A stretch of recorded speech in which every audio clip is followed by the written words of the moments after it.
All winter, George loved playing with Chef Biscotti's mobile. But when winter was over... It's spring now, Giorgio. Time to take this down.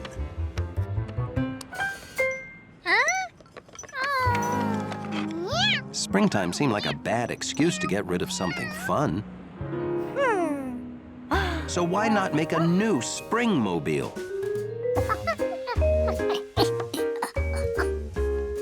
What's more spring-like than fresh fruit? George thought his mobile had everything a mobile needs. Had he forgotten something? Balance. That's what you need. Like this.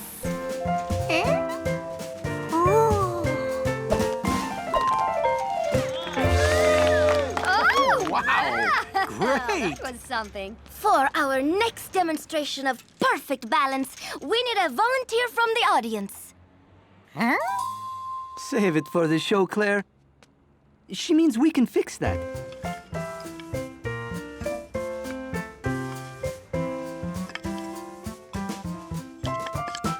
Ta-da! George wondered, who were these incredible fruit balancers? Zucchinis! Biscotti! Giorgio, these are my friends, the famous zucchinis. We came by to order food for our rehearsal. Our show is tonight. Molto bene. I'm gonna deliver it myself. Thanks! Ciao! When he woke up that morning, George had never heard of them.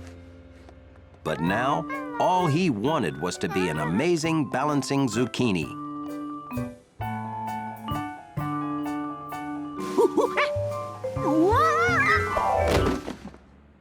Being a cat, Gnocchi didn't see what was so tough about balancing. Huh? But George needed to see how the zucchinis did it.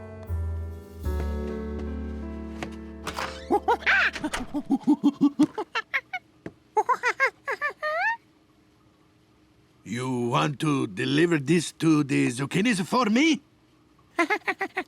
Aha! Maybe you like to see them again, because you want to be a zucchini, eh?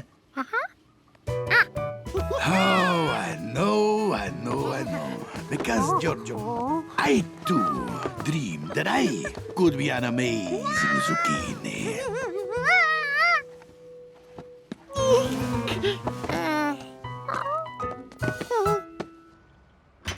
Follow your dream, Giorgio. But hurry up before the pizza get cold.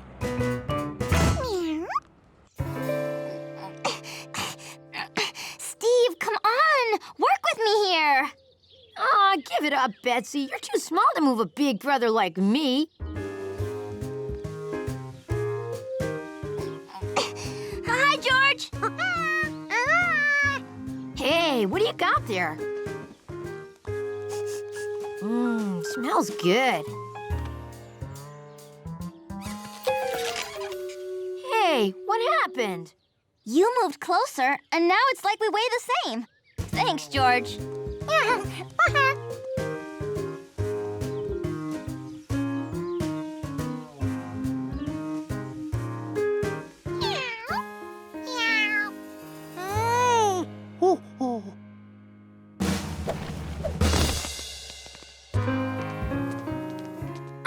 Food! Sustenance! That which gives us the strength to perform our amazing feats!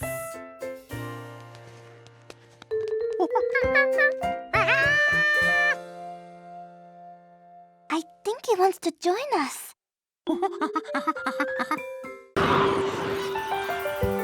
It was one of those country mornings when George would have slept late, if a strange sound didn't wake him up.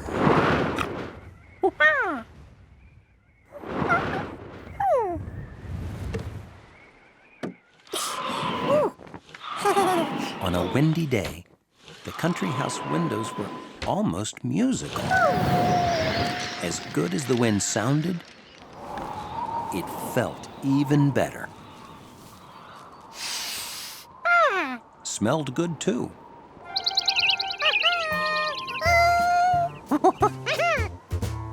There had to be lots of things a clever monkey could fly out his window, like heavy winter socks. Birds he drew.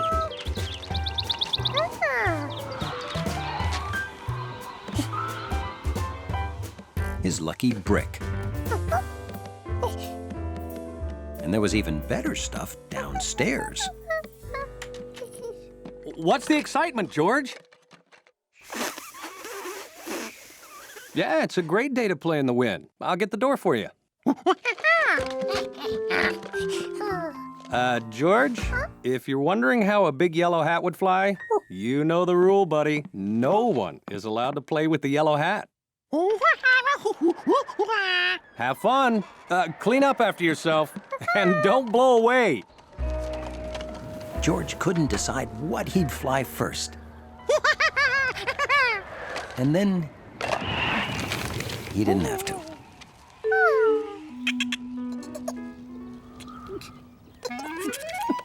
Jumpy Squirrel tries hard to spend all his time in trees, leaping about.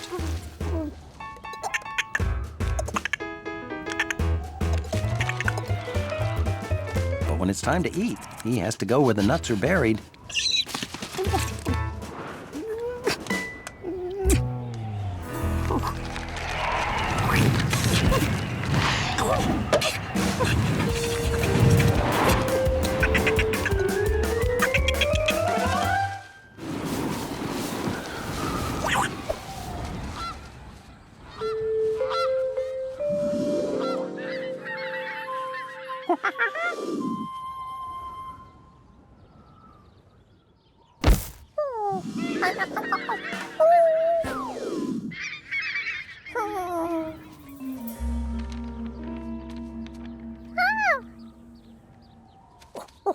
Hey, George! Perfect kite flying weather, huh? Oh, careful. I'll lose control. Flying a kite's all about control. Oh, this is a lazy Susan. He didn't know what a kite was when he woke up that morning. But there was nothing in the world George wanted more than to fly a kite. Sorry, I can't turn over control to an inexperienced city kid. This isn't as easy as I make it look. I studied the Beaufort wind scale for 3 years. I never make mistakes.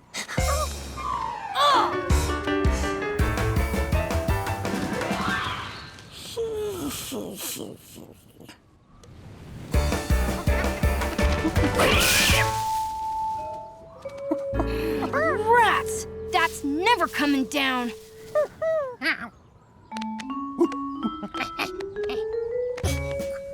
Oh, for a city kid, you sure can climb a tree.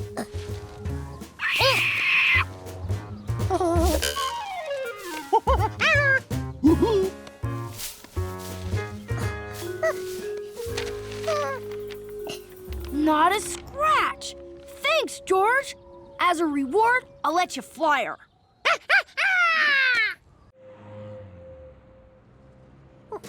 It was a perfect day for sitting on the balcony, drawing birds, eating grapes, and drinking juice.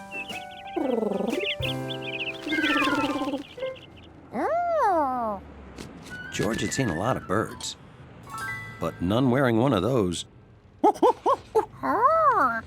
Bird had seen a lot of animals, but none doing that. He wasn't going anywhere till he figured out what kind of animal George was.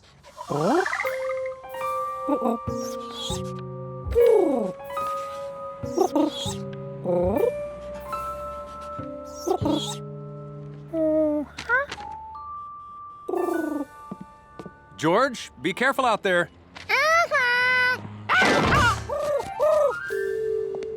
An artist's life is full of hard knocks.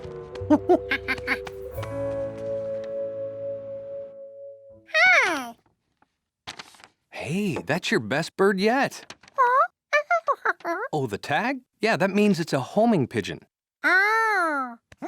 Well, they're special birds that always return home.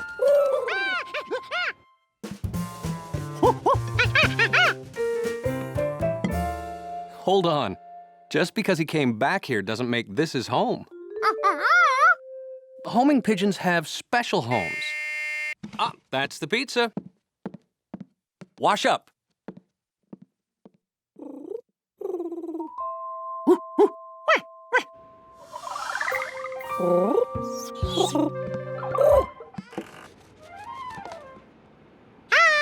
Did I leave that open?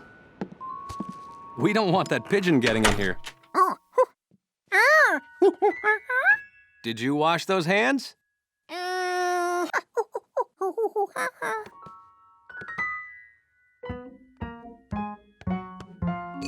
Shh. Wash them good. Yesterday you passed me the butter and it had grass on it.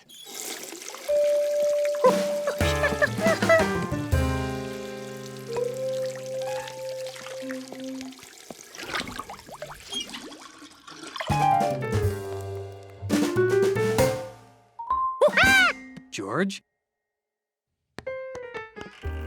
Oh, you want privacy.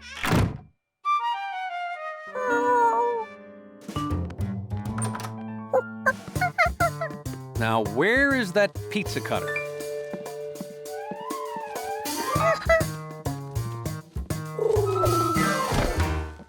Whoa! I was afraid he'd sneak in. Okay, you open the door. I'll catch him.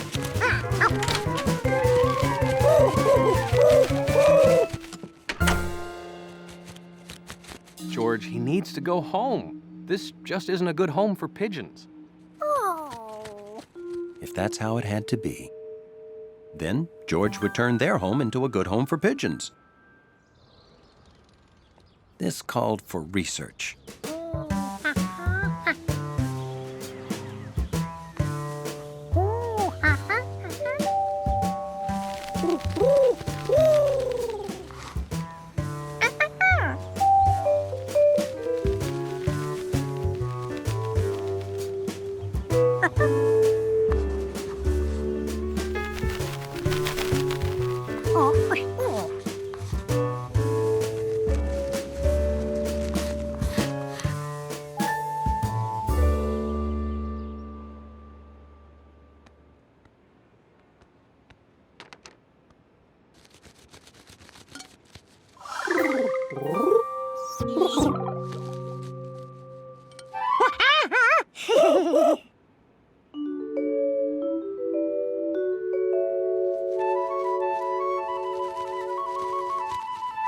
The pigeon made his choice.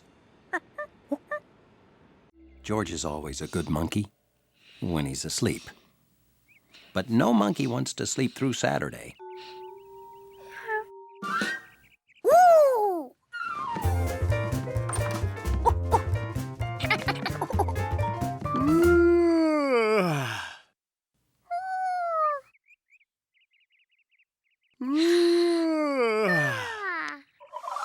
This was a Saturday that cried out for something special.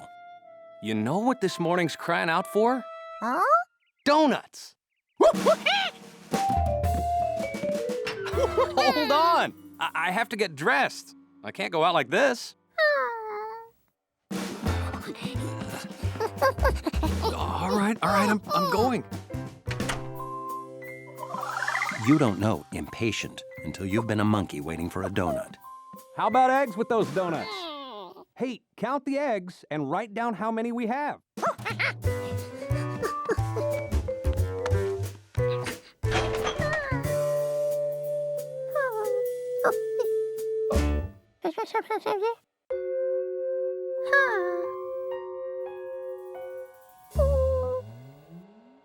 Ready. So how many eggs do we have? There are no eggs. Well, why didn't you write 0? Oh, you don't know. I thought I was teaching you everything, and I forgot nothing.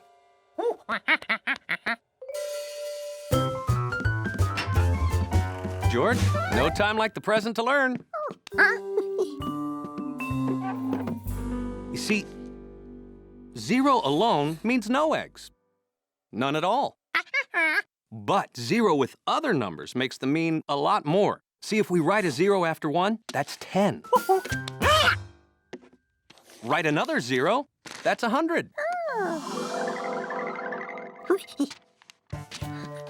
That's 1,000. 10,000. Hey, nice zeros, you've got it. Whoa!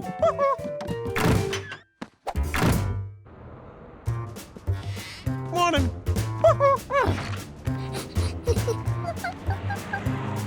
I'll go in here and buy eggs while you get the donuts, okay? 1 dozen donuts, please. We'll meet back home. And be a good little monkey.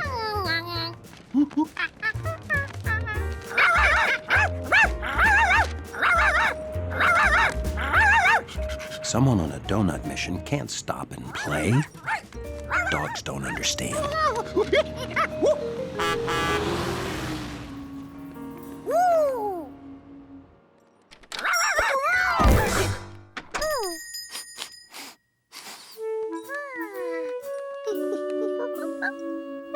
George was really hungry, but his order only had a measly 1 on it.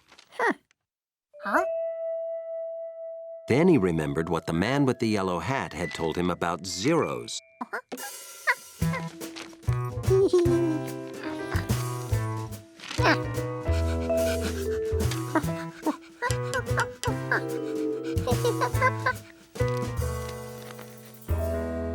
George, Chalky, good to see ya. Oh, is that an order for your friend with the yellow hat? 100 dozen? Oh, our biggest order ever! Oh, he must be having a giant donut party.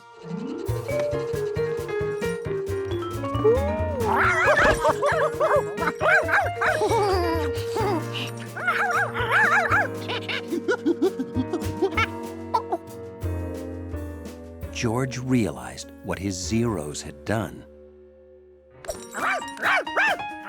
But try explaining that to a dog.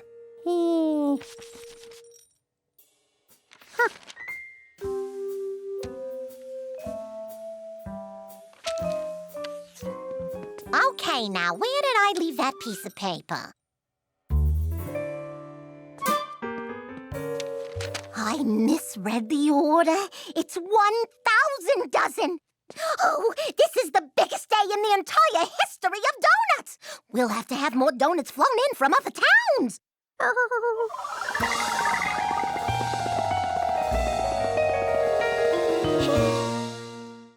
It was a perfect day for boating. Anyone with a boat, or even without, was floating on the river. George had never seen so many different boats in his life. Ooh. And then he saw a boat that wasn't like any he'd ever seen before. A boat full of cars. Oh, that's a ferry boat. It carries people in cars across the river. George loved cars. But cars and boats together? It was the apple pie and ice cream of transportation. Ahoy! Today's our annual model boat show. Big prizes for little boats. George! Over here! What do you think of her, George? Sailors call boats her. I bet a city kid like you never knew that. Yeah.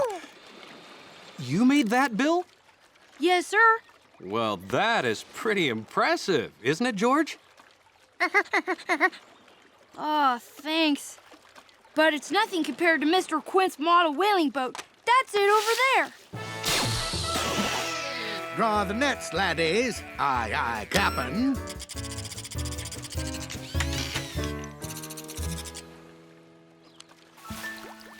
And over there is Mrs. Rankin's Ark.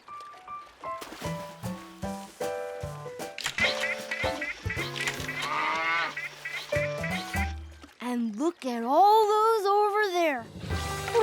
It's some pretty tough competition this year. Now, don't underestimate yourself, Bill. That is one fine-looking boat. Good luck. Oh, sure, you can stay with Bill. I'll set you up right here. Okay, I'll be over at the bleachers saving up some seats and sizing up Bill's competition. I'd sure like to win a ribbon, George. To buy this kit, I had to save 9 weeks of money for my paper route. Oh, I almost forgot to do my paper route. Could you do me a big favor and watch my boat while I'm gone?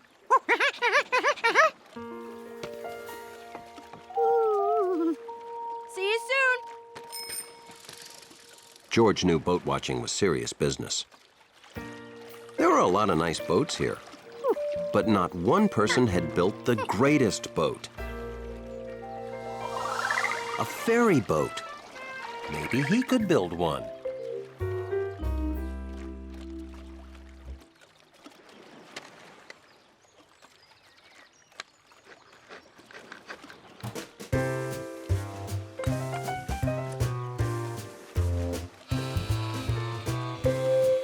Commanding a ferry had been George's lifelong dream, ever since he first heard of them, earlier that morning.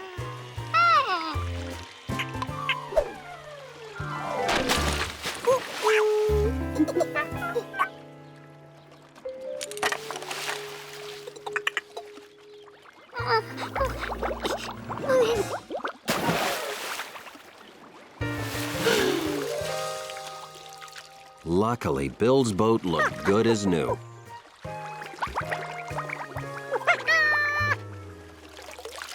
Maybe he just put it down the wrong way. Hey, George, how's it going? I'll be back after I deliver the rest of these papers. Thanks for taking good care of my boat.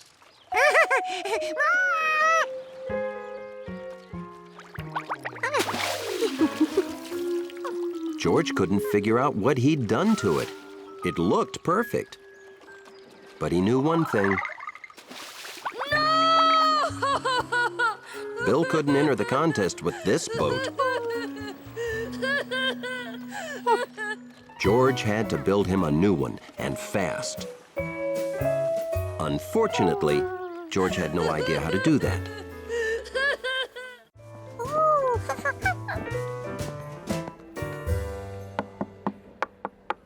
I know those knocks. Come on in, guys. Wow, what's that? My hobby, working on complex things, relaxes me.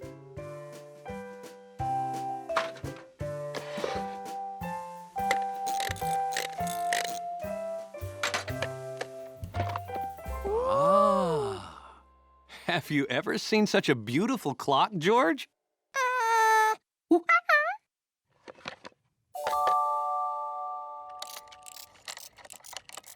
If you like it now, watch what happens every hour.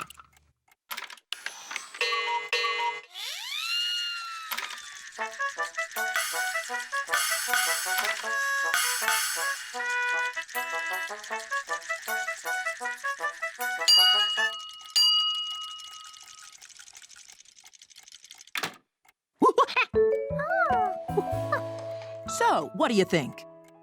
Very impressive.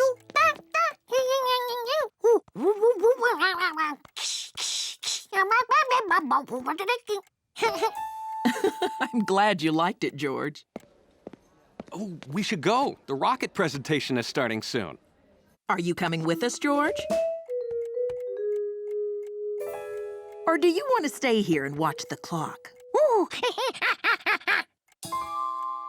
Well, if it's okay with Professor Wiseman, it's okay with me. Now, if you want to see the little people play again, move the minute hand once around to 12. Have fun.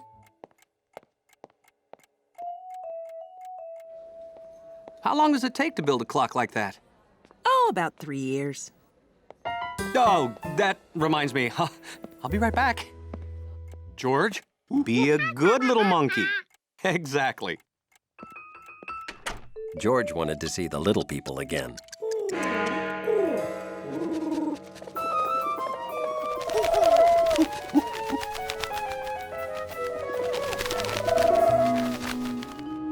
That looked like George's friend, Compass, the almost homing pigeon.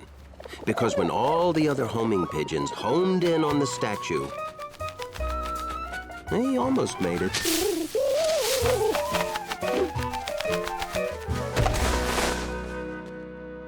It was Compass, all right. George was happy to see his friend the pigeon. And Compass was happy to see his friend the...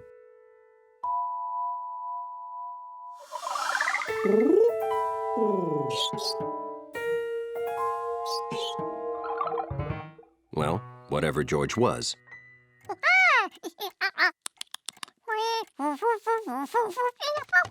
George wanted Compass to see Professor Wiseman's clock in action.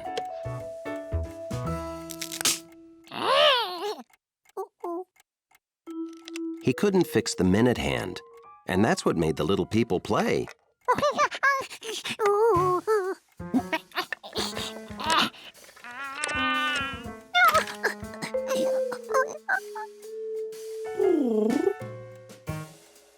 He knew they were in there somewhere.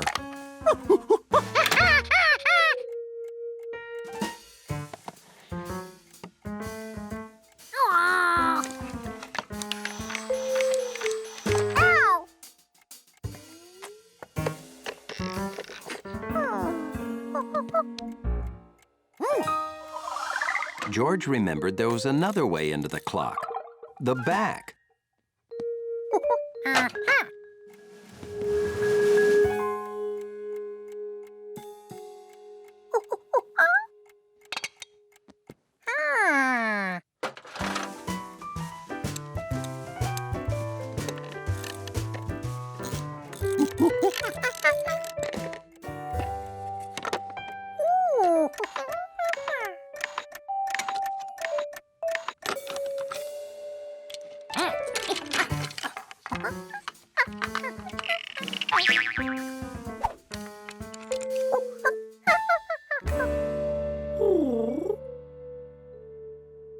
When you take something apart,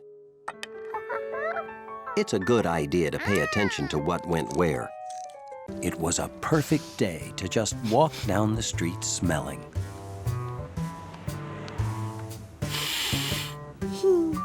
So, that's what George did.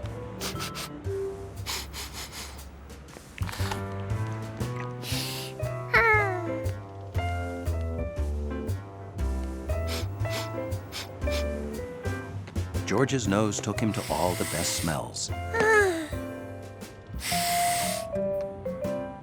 Then he reached Monkey Nose Heaven. Hello, George. It smells better back here, you know. George couldn't believe all those different, plain-smelling things could become an amazing donut. George was wondering what kind of magic donut makers knew when his ears got in the way of his nose. George's friend Gnocchi was locked in combat with her arch enemy, the extra-large cutesy bow. George didn't understand Tabby, but he listened politely.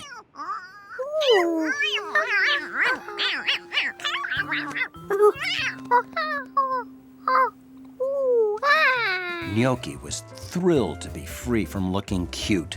George was officially a cat hero.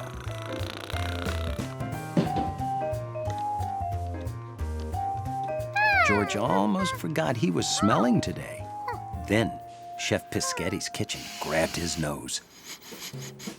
Chef Pischetti's kitchen was like a nose circus. Gnocchi, il mio gatto dolce. You've lost your pretty ribbon. Come see, come see. Ba-ba-do-ba-do. There. Now she's cute. Welcome, Giorgio. How is your friend Capello Giallo Grande? Oh, I can't play. I'm making a very special meal for famous restaurant critic Sally Tessio. When she likes a place, business booms. So it's very important that everything be perfect. She has the delicate taste. You said there'd be fresh bread. I don't see any bread here. Well, her taste is delicate. But her voice, not so much.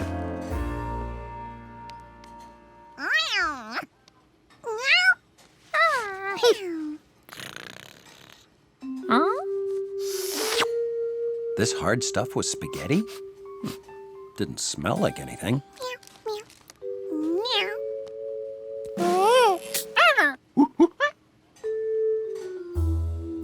George wanted to replace his broken piece. He'd seen the chef put the rest of it in the pot. It didn't smell like much, and the steam coming out was hot. George had to be careful.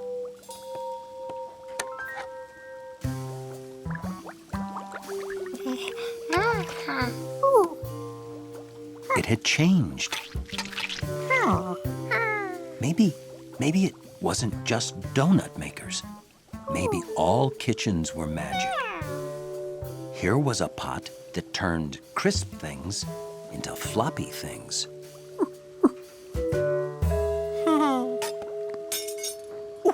What else could it turn floppy? A soft, floppy egg. That'd be funny.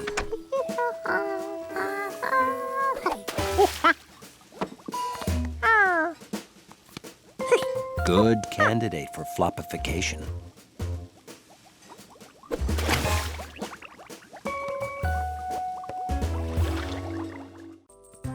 Hundley, the doorman's dachshund, loved his lobby to be clean and organized, just like him. Good morning, Hundley. Don't you look very shiny and sleek today?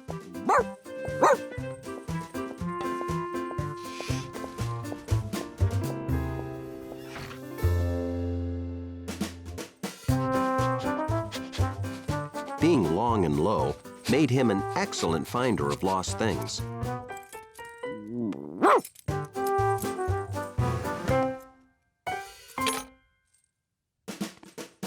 My keys! Thank you, Hundley.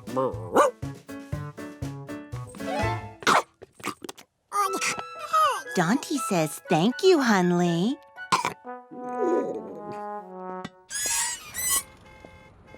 Having sharp hearing made him an excellent squeak detector.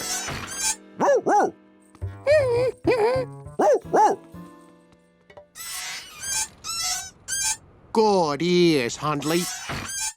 A doorman's door must look and sound perfect at all times. And his uniform must be spotless.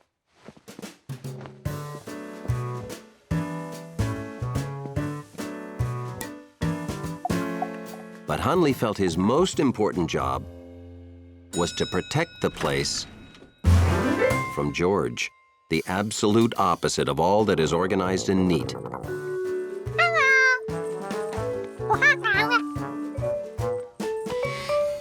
Package for 217. Let's go, Hundley. 217.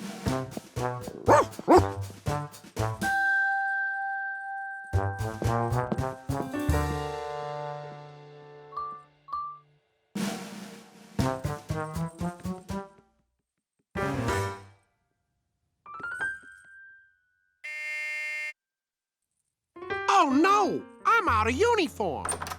Delivery, I rush right up. Right on time. I buy and sell autographed balls. Very expensive. This one's Freddy Frikikio. I have a lot more balls coming today. Valuable collector's items. Don't worry. Hundley and I'll make sure they're safe. Out of uniform. Ugh. A doorman's uniform is as important as his door. What's wrong, Hundley? Careful! That's full of oil. Oh, no! This is my last clean shirt. A doorman must be spotless. I have to go to the dry cleaners. I won't be long. You're in charge, Hundley. Hundley knew the first order of business. Watch George. George never realized how much he liked the doorman's uniform.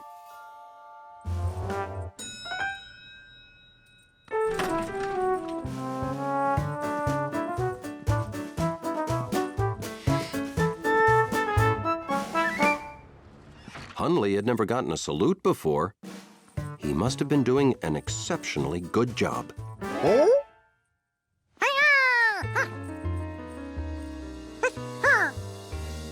A doorman's uniform is as important as his door. Hunley had to get that monkey out of uniform. But he still had a job to do. I see you have a new partner, Hunley. You're both so handsome.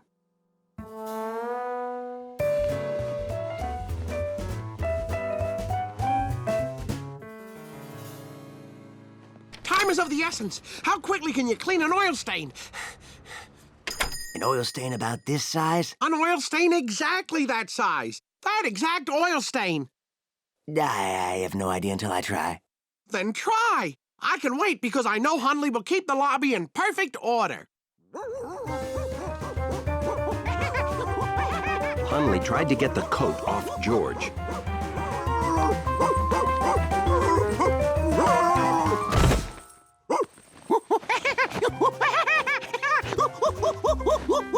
Which is how he found out George was ticklish.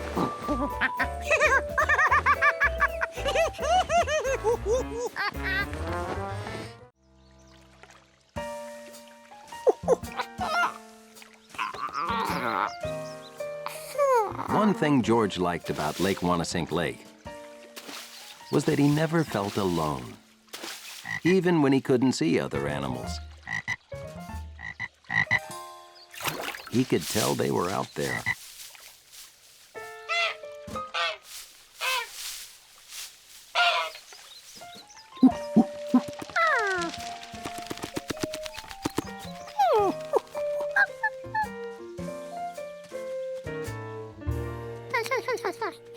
George, hi. How about a hand?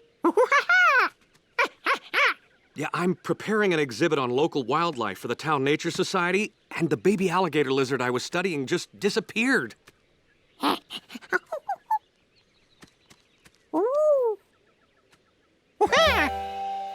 Thanks. Have fun at the lake?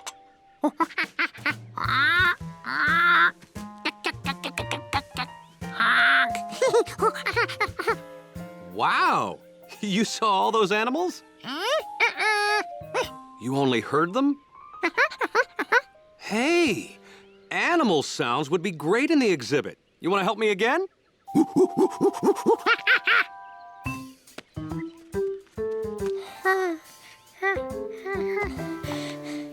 Okay, just point the microphone toward the sound till you hear it nice and loud in the headphones. Then, push this red button to record it.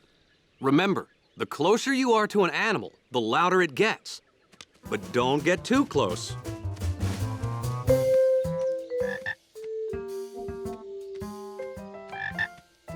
This was simple for a smart monkey.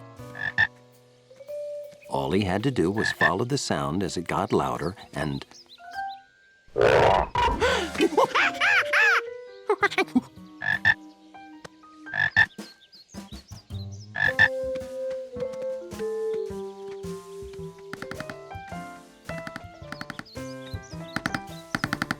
He tracked one woodpecker and thought he heard a second one. But maybe sounds aren't as simple as they sound.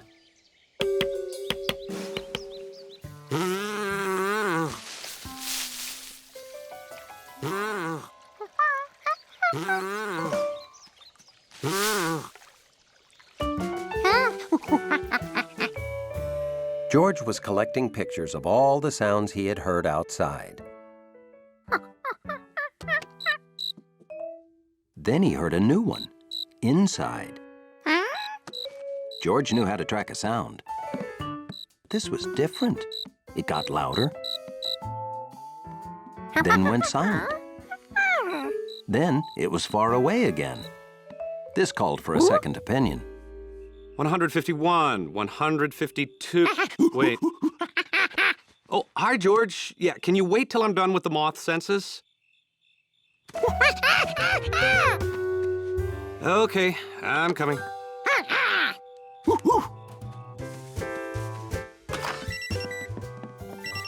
Oh, that's just the smoke detector, George. It needs a new battery.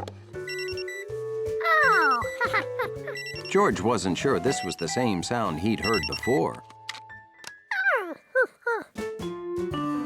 And now, back to my moths.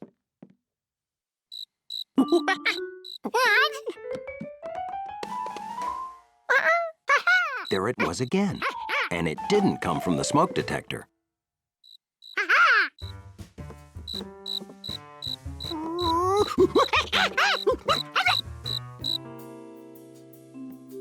That thing was here somewhere, and he knew he could find it.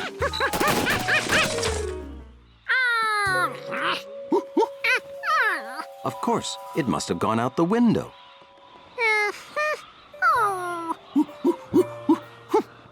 It was loud, it was soft, it was here, it was gone.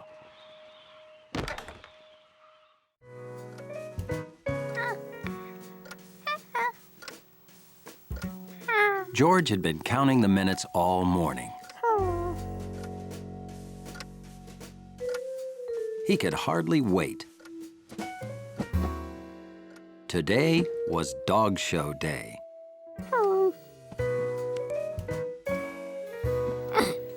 Looking forward to seeing your first dog show, George? Dog show. The idea of dogs putting on a show sounded better than anything he'd ever heard. If that's Professor Wiseman, would you please let her in?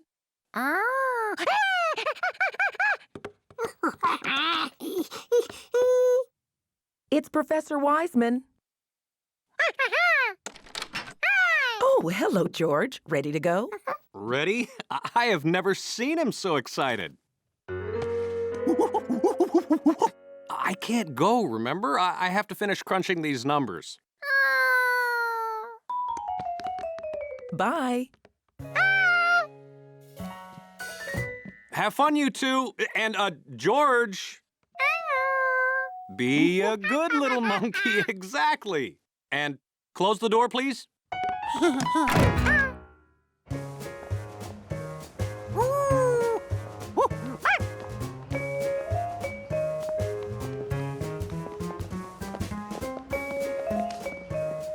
George got more and more excited until the show began. And he found out that a dog show wasn't dogs putting on a show. It was people showing their dogs to each other.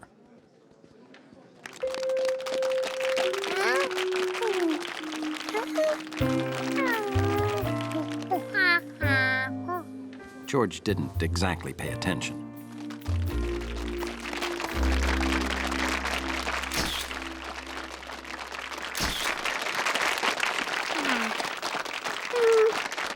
How'd you enjoy the show, George? Aren't all the different breeds fascinating?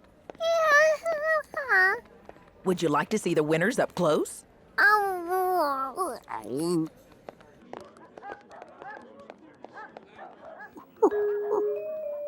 George got a big surprise.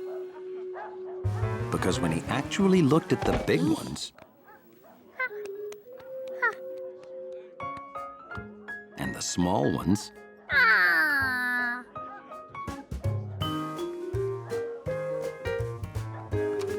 and the crazily hairy ones,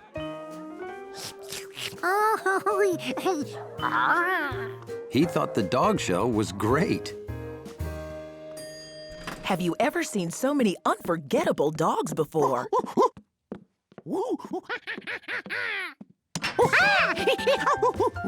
Okay. Well, it looks like you had fun. I hope he wasn't too much trouble. He was no trouble at all. Wow, that's great to hear. Gotta run. See you tomorrow. Thanks so much. Bye-bye. So, you like the dog show, huh?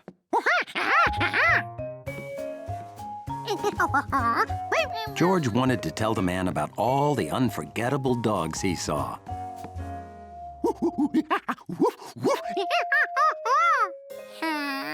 But he only remembered 3. It's okay, you can tell me later. Oh, would you do me a big favor and mail these letters? I made a sandwich if you're hungry. And when I'm done, I want to hear about all the dogs. George was afraid he wouldn't be able to tell the man more, because no matter how hard he tried, he could only remember 3.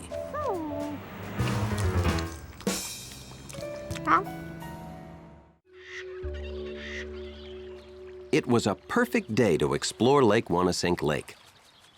Bill called it picture perfect. You know, George, nature photography requires skill, patience, and timing.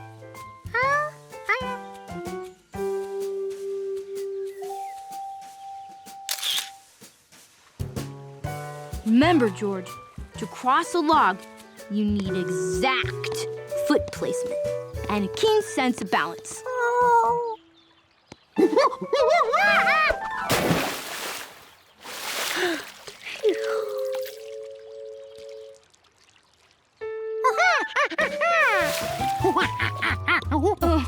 Those are tadpoles, George. A common form of pond life. I guess a city kid like you never sees any real wildlife, huh?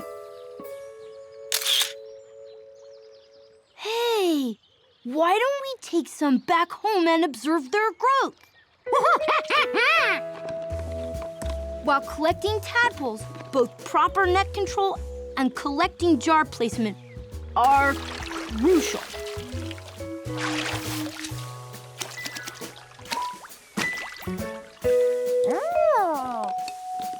Hey, how'd you like to look after them for me?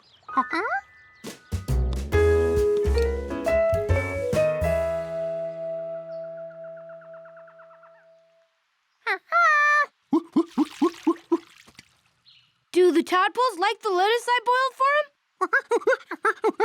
Now remember, I want you to watch them closely for me. They do some amazing things as they grow. Keep them safe in that bowl, and they should be just fine. And so, on that gloriously sunny day, George became the proud caretaker of a bowl full of tadpoles.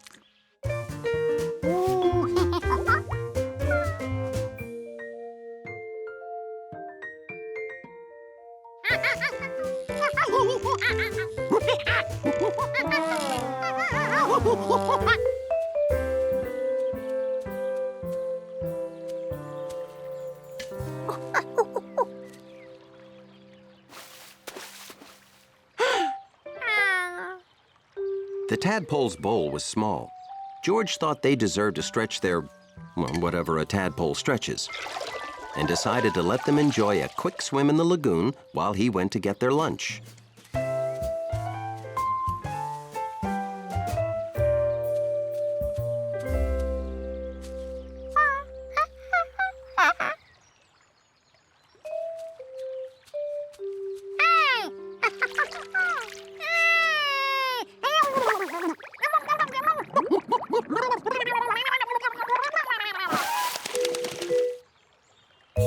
Where could the tadpoles be?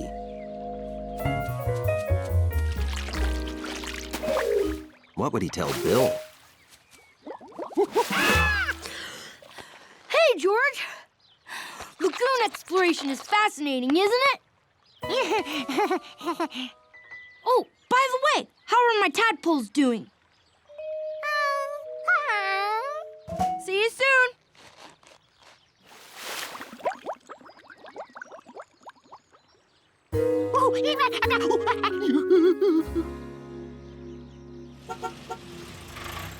Time to go back to the city, George.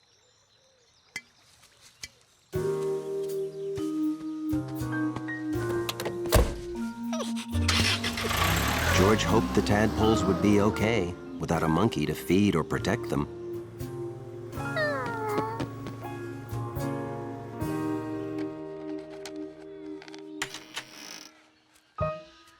George! Look! My caterpillar is in its pupa stage. I bet kids like you never see that in the city, huh?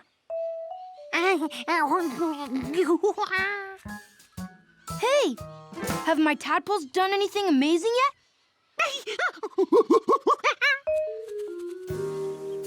Weeks went by before George returned to the lake. George still couldn't find the tadpoles, but they had to be in the lagoon. Unless...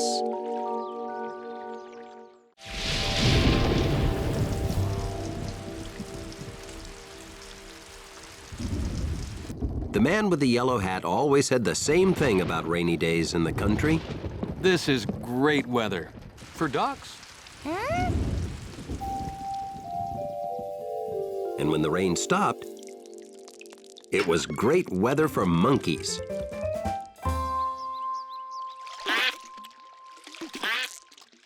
Mud that sounded like a duck when he squished it. Yes, it was duck mud.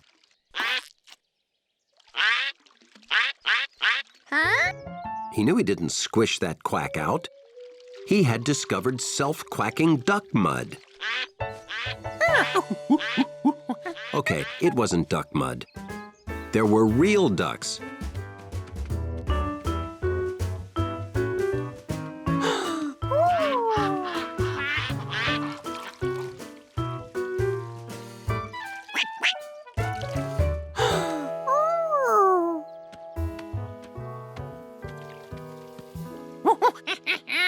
Puddle ducks. See, George, I told you it was great weather for ducks.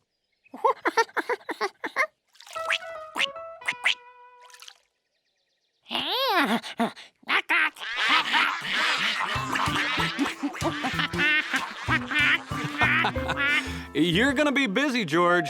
Have fun. Jumpy Squirrel suddenly became aware of two things. The rain had stopped, and that hairy duck looked familiar.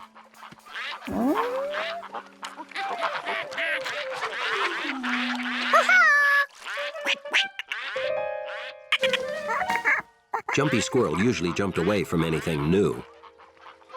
Peking Duck was the same way. Maybe that's why they became good friends instantly.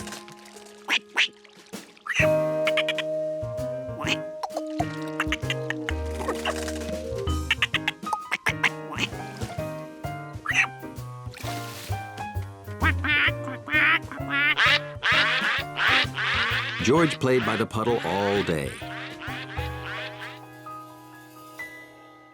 He even had ducks in his dreams.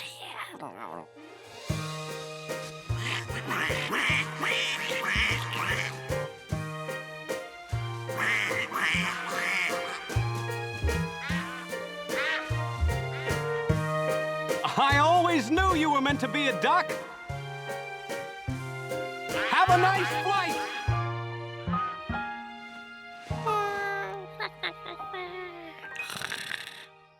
For centuries, people have wondered what squirrels dream about.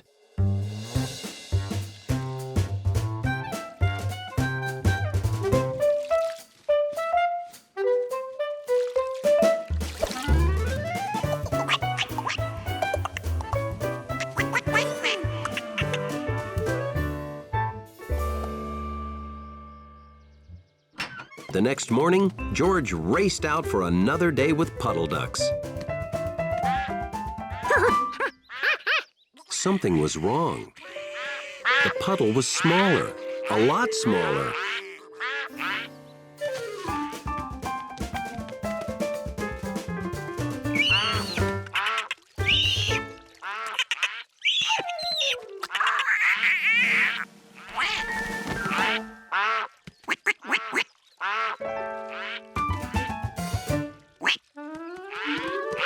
George? Wow, that puddle sure shrunk. Well, puddles soak into the ground. They don't last forever.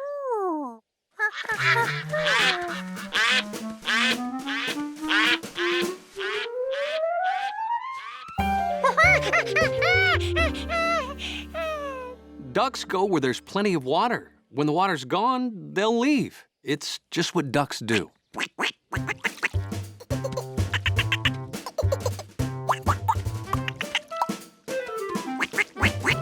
You want to come with me to mend fences at the Rankins? Or play with the ducks before they go? For a professional lobby dog like Hunley, it's nice to catch a nap when the lobby is peaceful. But when George lives in your building, guarding against monkey mishaps is always more important than sleep. Good morning. Headed out to have fun? No, going to Dr. Baker for my annual checkup.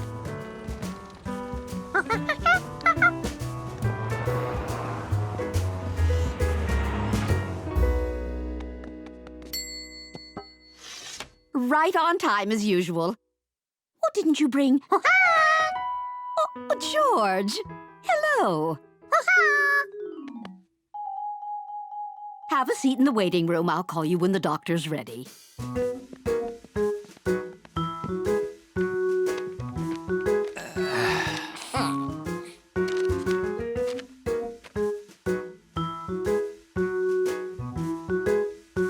George learned that the thing you need most in a doctor's waiting room is patience.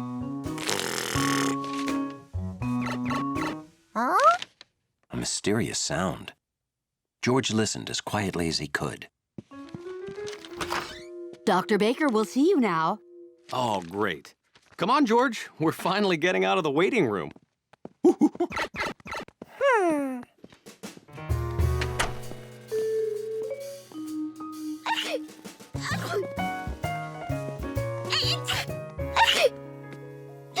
George gave up hope of hearing any mystery sound past that sneezing. I'm still waiting for Dr. Gesund. Well, I'm sure he'll be right with you.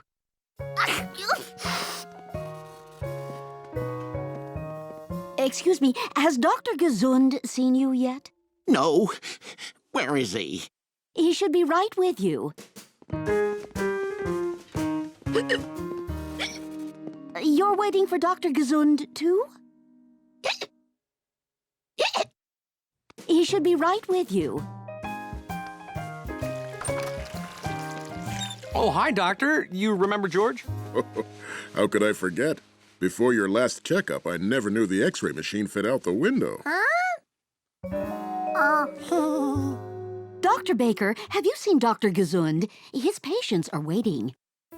No. You should check the X-ray room. And you should take off your shirt for the examination.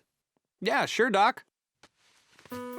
George thought he'd like to be a doctor because Dr. Baker seemed so smart. And he got to wear a really great white coat. Okay, let's get started. Up on the scale.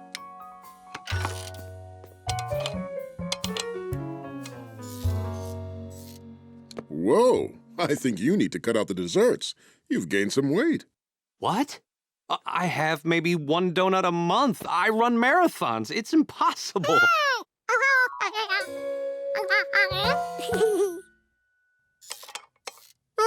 Same as last year.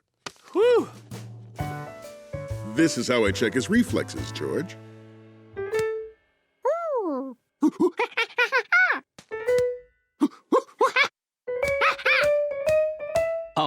My knee's starting to get sore. Oh, sorry. I never get to play with a monkey. Dr. Gesund...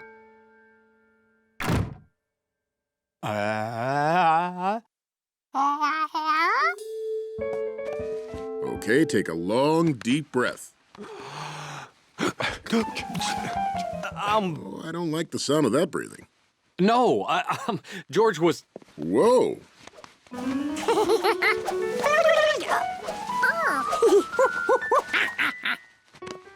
Ever used a stethoscope, George? I use it to hear things that I can't see.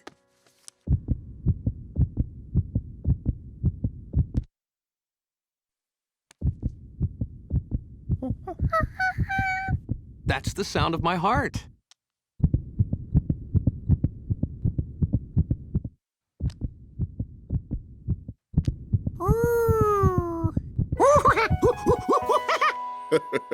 You can play with your heart while we go to the X-ray room. Sometimes a little monkey finds a new thing that's more interesting than anything else on Earth.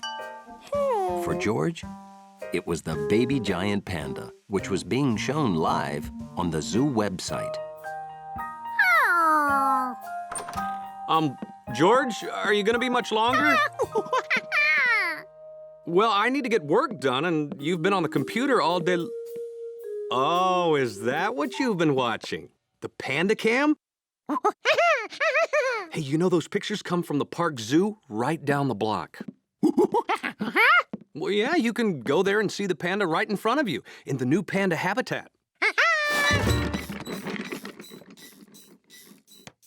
Bye. Be a good little monkey.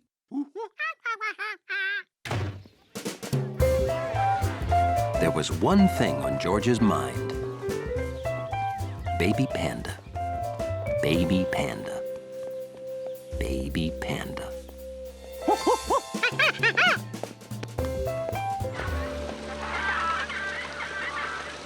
Look, Mommy! Flamingos! George didn't want to go the wrong way and lose any panda time. How could he choose a path?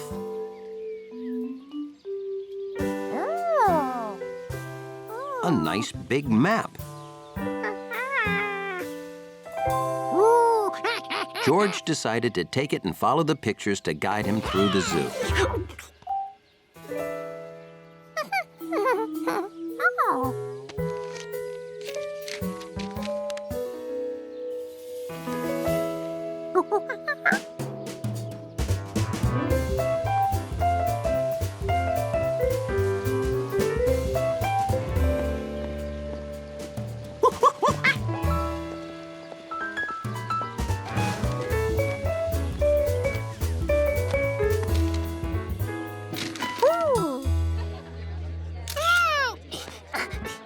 He'd found the pandas. That map really worked. This was much better than watching on the computer. George could watch the panda for hours. And he did.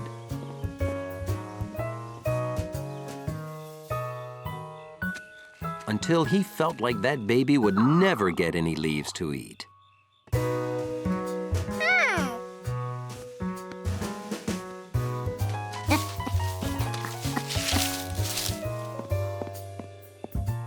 Nobody here? Guess I can lock up.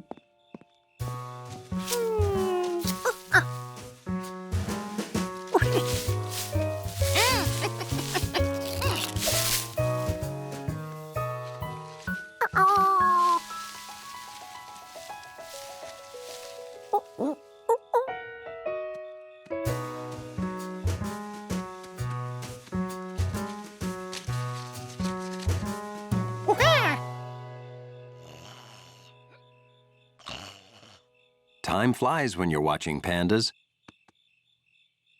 George realized he'd better go before they close the zoo.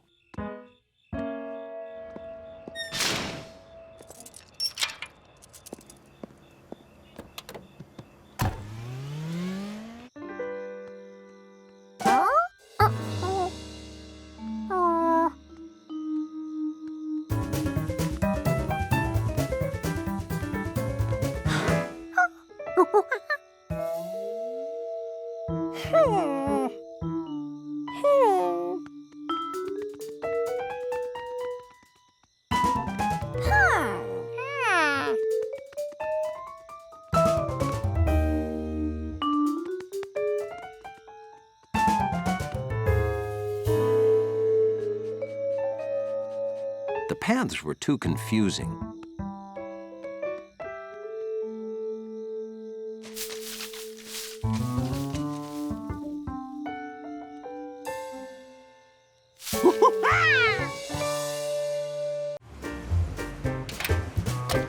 George liked visiting Professor Wiseman because she did so many different things. This time, she was helping out on a rocket launch. And the man with the yellow hat was going to ride the rocket. So, you ready to be the first average untrained person shot into space? I sure am. There's only room for one, George, but I have a special seat for you right beside me so you can watch. This is Dr. Alvin Einstein and Professor Anthony Pizza. Wow. Are you related to the famous... No, I'm not. Me neither. The International Space Station's food supply has run out. We found a peanut. It was in the cushion of my chair. This man with the yellow hat will bring your food supply today. So then it's okay to eat the peanut now? Well, should he? No, I'm not sure. Oh, yes, I think it's... Yes, you may eat the peanut.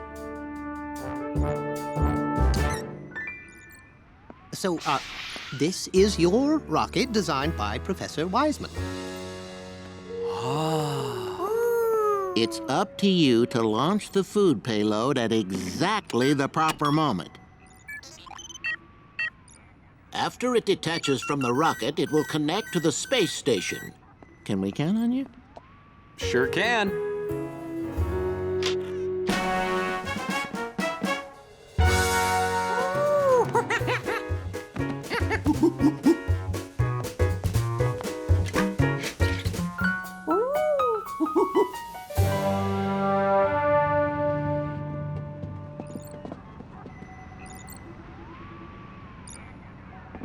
Professor Pizza and I are loading extra experiments you'll deliver with the food. George wanted to see what these experiments were. George, careful. This is an expensive, high-tech... raccoon? They'll live at the space station so we can study how they adapt to life in space. George could see into all the containers except this one. What was hidden in there?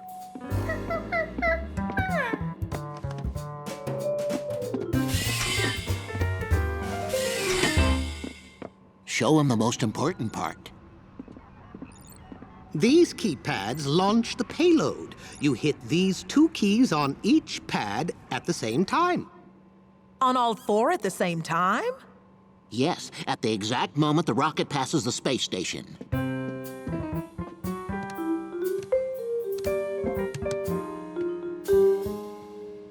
I can't. I only have 2 hands. The keypads were Pizza's idea.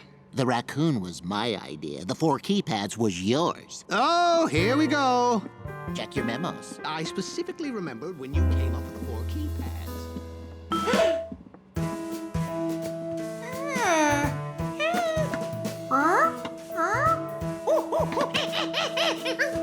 Oh, we have to scrub the mission.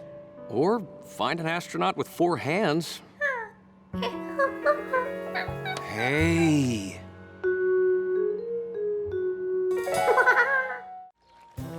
A warm country day. George's favorite time to go boating. Toy boating, that is.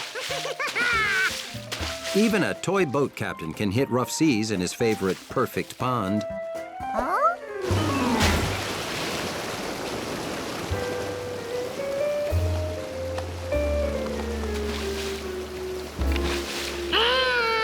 Sea captains don't cry, they make repairs. Or ask a friend to. I can have it fixed for you first thing tomorrow morning, Captain.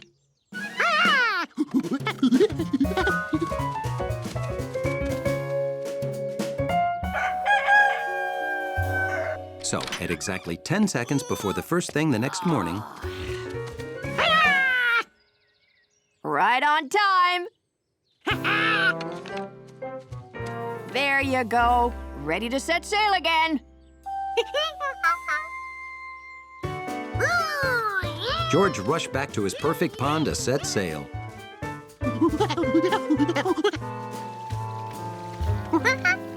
Now he had a boat, but no pond. And the creek was only a trickle. Where could a whole pond go? He didn't find his pond, but he found a strange wall in the creek.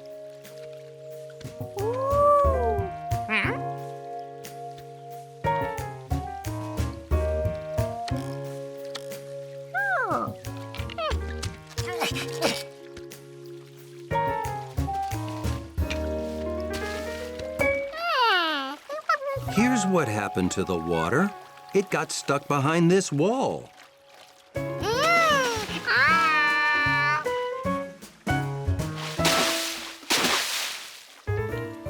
Hey, George! Looking for the beaver family?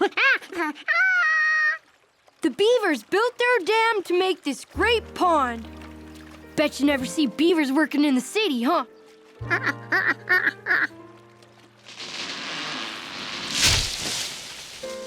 Yep, that's them now, working in the woods. I took pictures of them.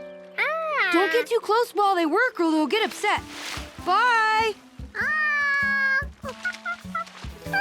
So these were the beavers.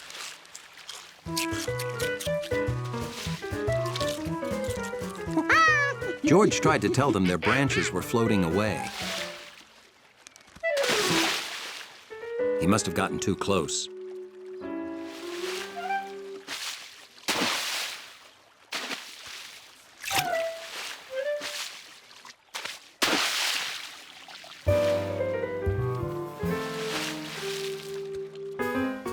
If the beavers didn't want him watching, he'd just sail his boat.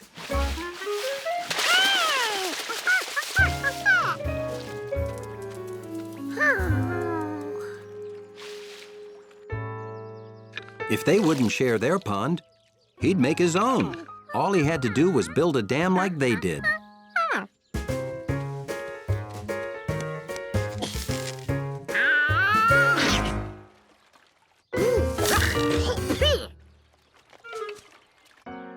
There must be an easier way to get wood for a monkey dam.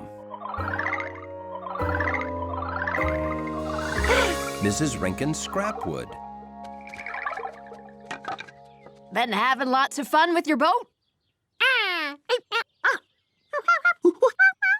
Oh, you want the scrap wood, do you? Take it. I'll even hitch the cart to Leslie to help haul it. Now he had wood. What else would be good for stopping water? It was summertime, and the city was trapped in a heat wave. A real scorcher. But there was one city dweller who was not hot. George was in the country, where things were much, much cooler. Oh, whoa! You call that a cannonball? I'll show you a cannonball! George loved the country. It had lots of great stuff the city didn't have. You could hear frogs croaking. You could feel the breeze from a hummingbird's wings when it spun around the flowers. At night, you could see a sky full of stars. What you doing, George? Stargazing? No one knows exactly how many stars there are. Not even scientists. Huh? That's when George thought, maybe it's time somebody found out.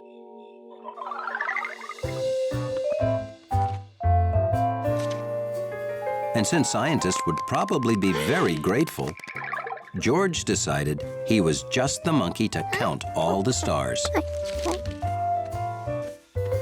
The most important rule in star counting was keeping track. George marked each star down on his pad.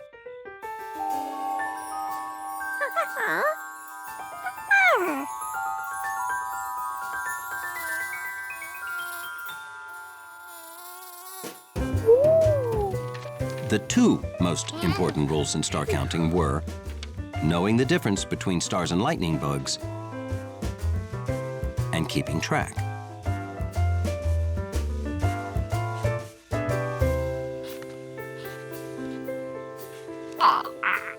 Third rule, the other two rules don't matter if you don't stay awake.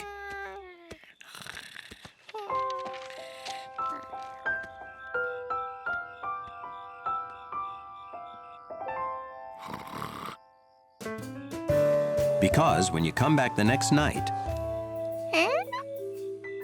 you can't tell which stars were counted or uncounted. So last night's count can't count.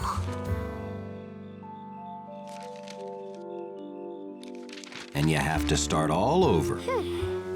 The only solution, counting them all fast before you fall asleep. Like this. 1, 2, 3, 4, 5. 1, 2, 3, 4, 5. 1, 2, 3, 4, 5. 1, 2, 3, 4, 5.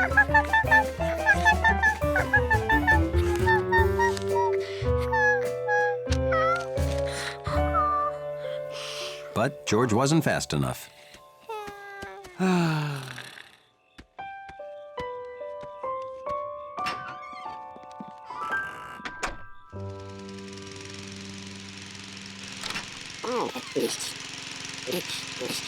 Morning, fellas!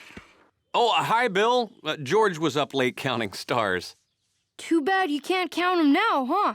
They're always there, you know. We just can't see them on account of the sun being so bright. George wasn't so sure about that. He wondered what really happened to stars during the day. Maybe they slept. Or maybe they got blown out like candles. And then again, maybe there was a guy named Lenny who just pulled a switch.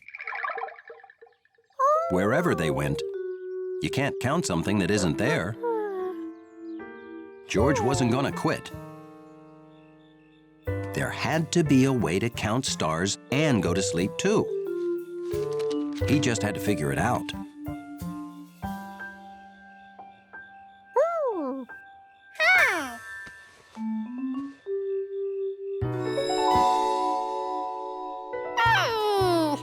The big upside-down cap. It could be a placekeeper. He could count the stars below it until he had them all, then move to the other sides. He had a system.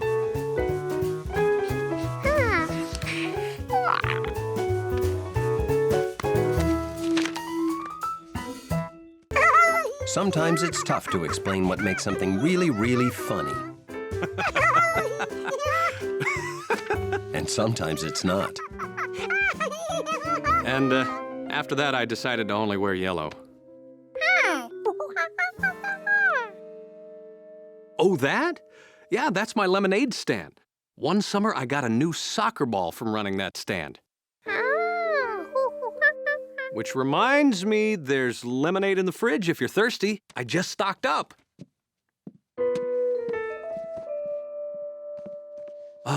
I am really looking forward to coming home and having ice-cold lemonade. Be a good little monkey.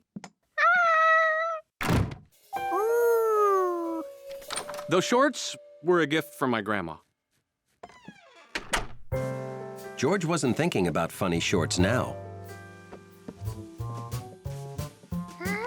He needed a new soccer ball. And if a lemonade stand worked for the boy with the yellow hat, it could work for George.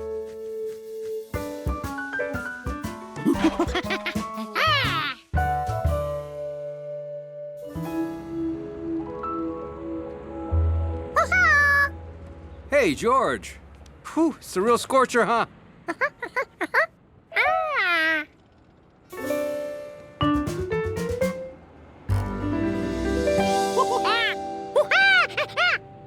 Oh, you want a lemon crate? Sure, go right ahead.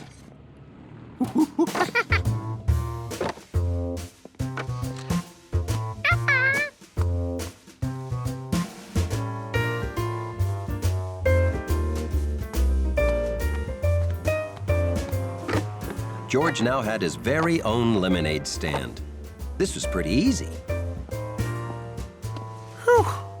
Wow, is it ever hot? Hey, is that lemonade? Thanks, but I can't drink all that. Don't you have any cups?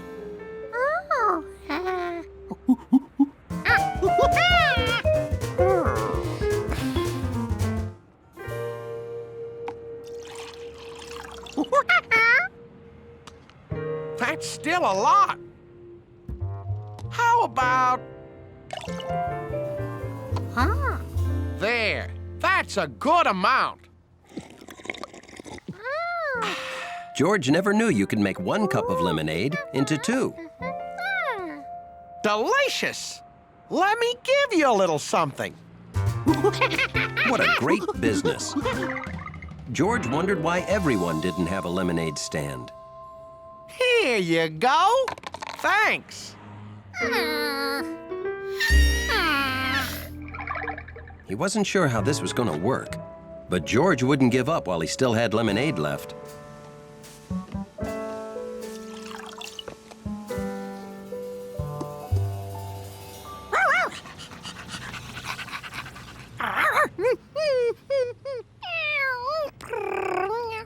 George didn't speak dog or cat,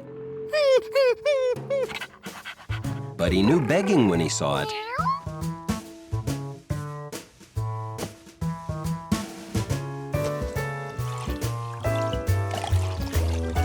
He couldn't give them too much because this lemonade was going to get him a soccer ball. But Charky and Gnocchi didn't know George's plan. They were just thirsty.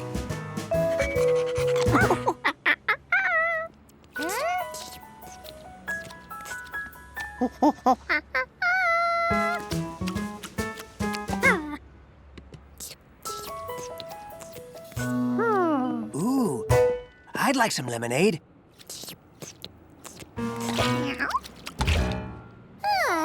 Or maybe not.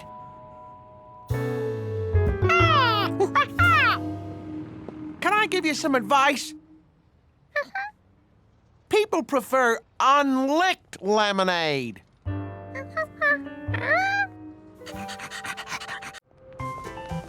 It had been a particularly rewarding day at the going out of business store. George couldn't imagine how this day could get any better.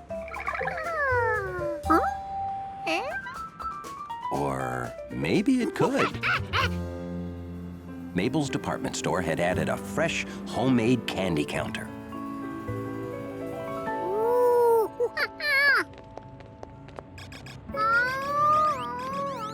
Oh, I don't know about you, but I simply can't walk away from blue candy. But I can't carry this into Mabel's.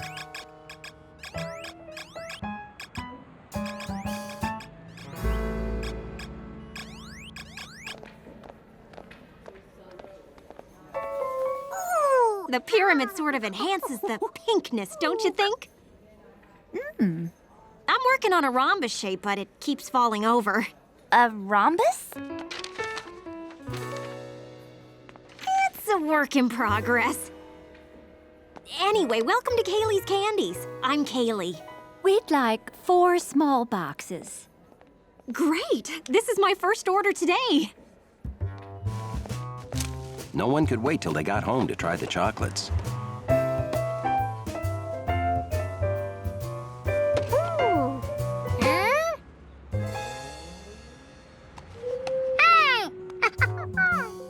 Hey, George's box has 4, not 6. You got shortchanged.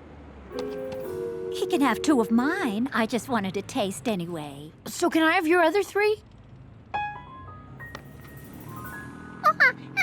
George didn't think it was fair for anyone to sacrifice. There was only one right thing to do.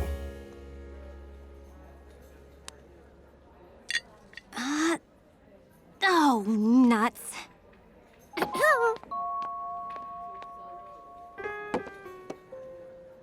Oh, you want to buy 2 more? You're missing 2. How do I know you didn't eat them? You most certainly haven't eaten any chocolate. Boy, you sure have nice teeth. Pick any 2 you want. Sorry I shortchanged you. I put some of these boxes together at home and my cat distracts me.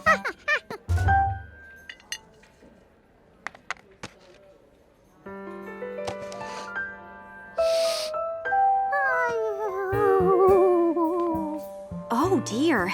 I need to pick up more stock, but I can't just leave. Hey, would you mind watching the counter? You're obviously extremely honest, and I've hardly had any business all day. All you have to do is watch the chocolates while I'm gone. Thank you so much.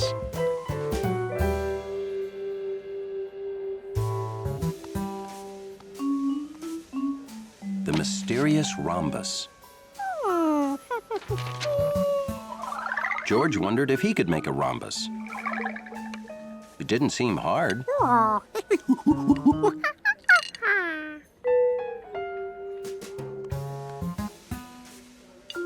Why did other shapes stack better?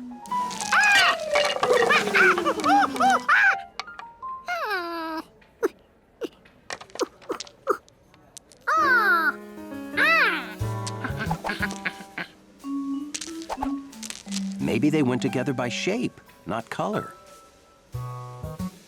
George concentrated on his work.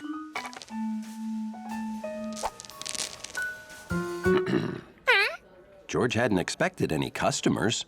I want a box of chocolates for my wife. Do you have mints? Are these mints? Well, what are those?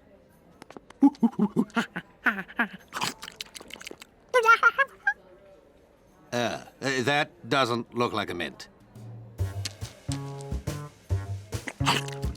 The next blue one had the same filling, and it still wasn't mint.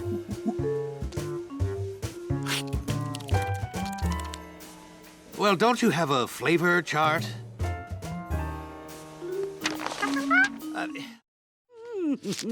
George always liked helping in the Pischetti's green, beautiful garden.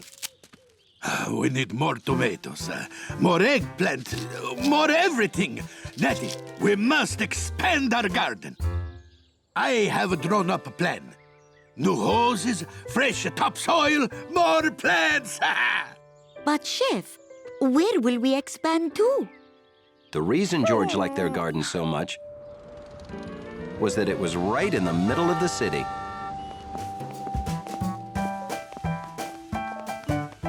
Hey, the reason you need more veggies is that you use so many to experiment. I must experiment. How else can I perfect my recipe for the perfect Giardino burger? I thought those two were great. Well, they were. But only great, not perfect. The firehouse picnic is in 1 hour. Can you get it perfect in 1 hour? I must, for I am Pischetti! So, what's gonna make this perfect? Onion, garlic, onion. No, garlic.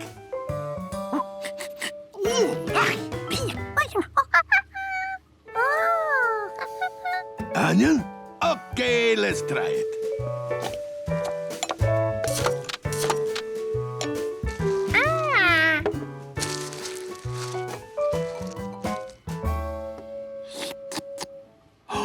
Squisito. Oh, Giorgio, you have helped me find the perfect mixture.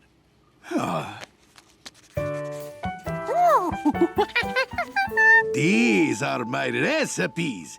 I write down how I make my food, so I can make it the same way every time.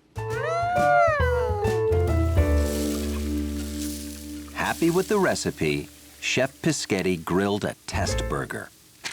Wait, I left out the pepper. Where is my grinder? Nettie, come here. Tell me what you think of this. Be honest. All of my Giardino burger ingredients came from our garden, Giorgio. Taste it, taste it. See, this is perfect. You're not just making those yummy sounds to be nice, right? I'm your wife and he's a monkey. If we are not honest, who is?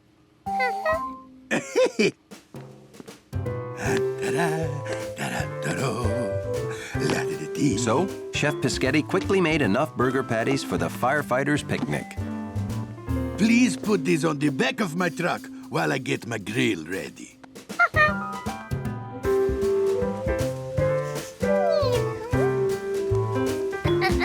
George put the box on the truck right outside the restaurant.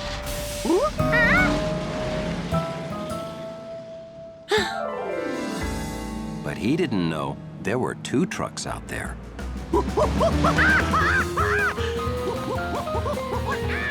Hi! Hey!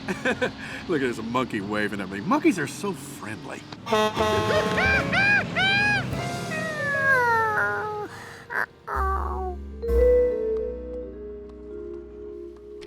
Oh, Nettie, if everyone does not love those Giardino burgers, I will never cook again.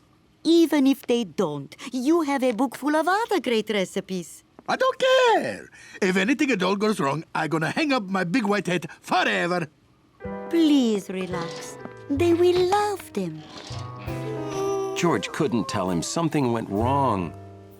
And maybe he didn't have to. If that book showed the chef how to make the burgers, George could use it too, and make burgers that would be exactly the same. The ingredients came from the garden.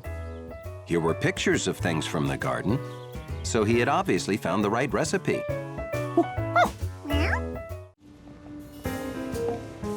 George couldn't recall ever seeing the man with the yellow hat looking like this.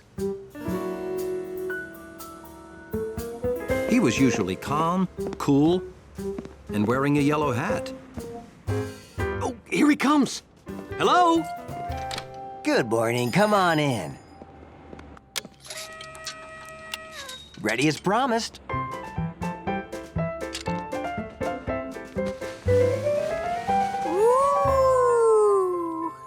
Ah, it was worth living without it for 3 long days. I'd rather carry it myself, George.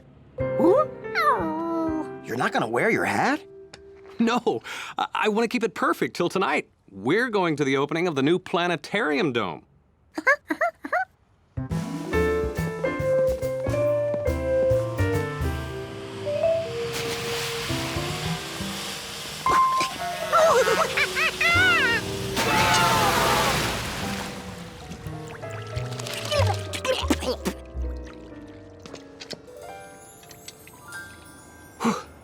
Thanks. Let's get home before anything happens to my perfect clean hat.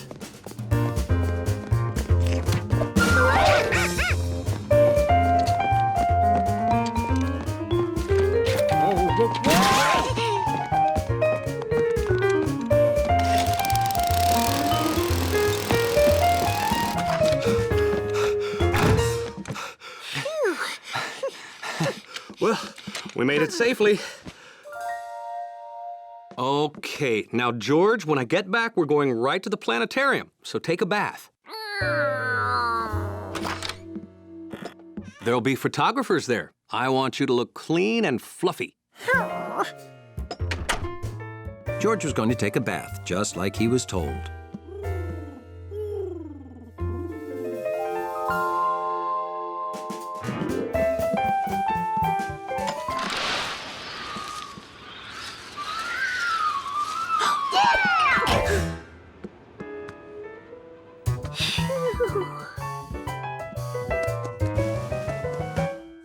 It sure was a perfect hat. Who could resist trying it on? George wanted Compass to see him in the yellow hat. It'd only take a second.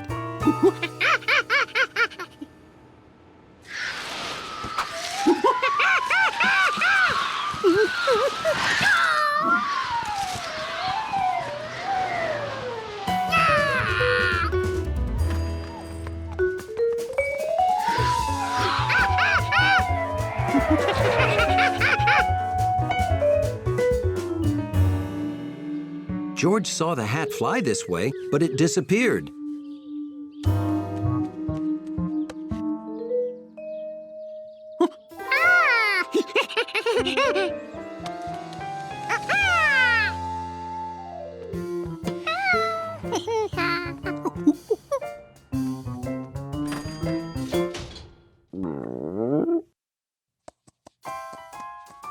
The hat was back home and still perfect.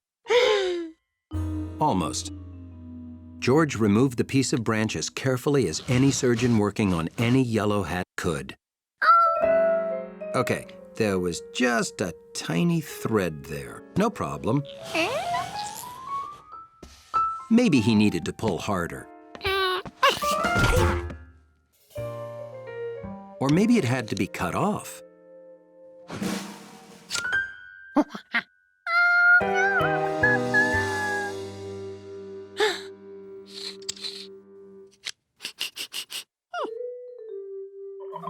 George had forgotten that the last time he used his safety scissors was to cut his strawberry jam and banana sandwich.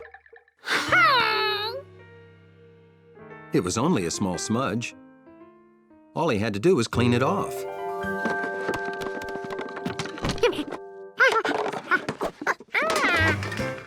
This stiff brush got the grill sparkling like new every time, and the grill got dirtier than the hat.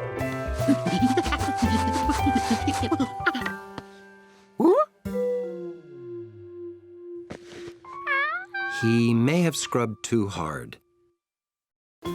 When Mrs. Quint asked for help setting up a surprise party for Mr. Quint's birthday, George was almost ready. He practiced yelling, "Surprise!" until he was really good at it. But he wanted to be the best, so he kept practicing. You ever thrown a surprise party for Mr. Quint before? Well, it's the only way to give him a party. Because they're such a big family? Exactly. I'm watching for Mr. Quint's boat. No sign of him. Oh, you don't have to watch yet, Bill. He won't be back for at least 2 hours.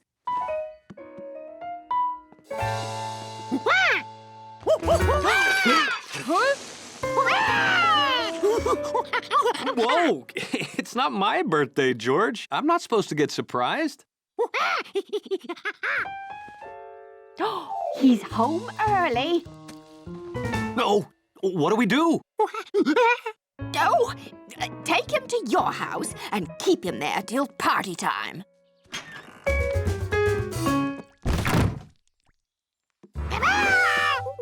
Not yet, George. Well, hey there, young fellas. Ooh, looks like you sprung a leak. Bad luck today, huh? Well, not all bad. Got to see part of the river I never saw before. The bottom. Well, I gotta change my soggy socks. Don't! I mean, come to our house. We want to build a fish pond and need expert advice about fish. Well, sure. Well, let me just get some dry clothes. Here, dry clothes. Go help him. All right, Mother, if you say so. Huh? No Quint can resist fish crackers. They may come in handy. Okay, goodbye. Have fun.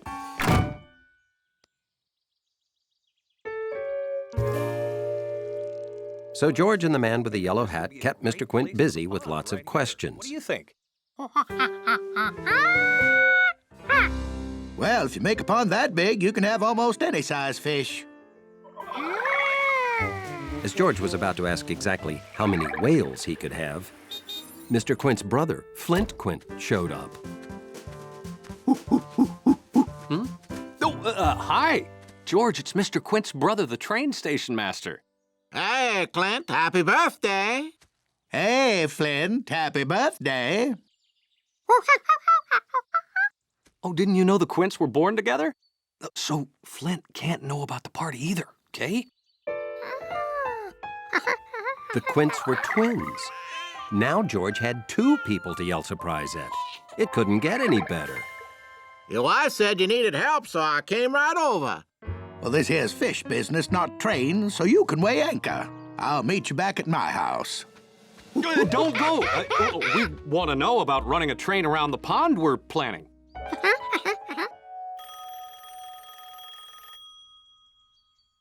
I'll be right back.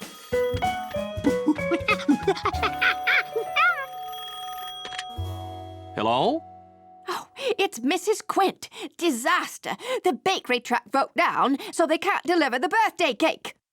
Don't worry, I can go pick it up. Oh, thank you. It's at Mr. Piscato's bakery over in Franklin Square. You can't run tracks across the pond. It'll scare the fish. Well, then we'll just have to tunnel. Guys, could you monkey sit for me while I run an errand? Sure. We'll just figure out the pond while you're gone.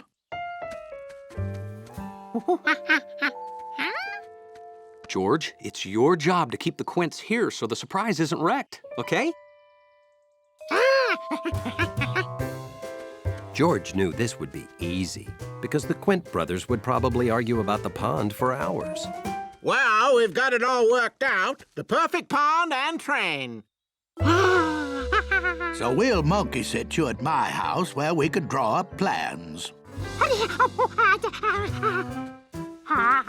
George had to keep the Quints here. It was important. The surprise.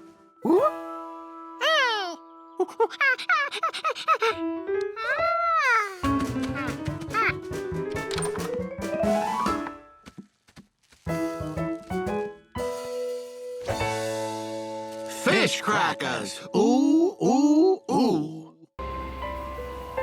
Winter was dragging on in the big city. It seemed the snow would never melt.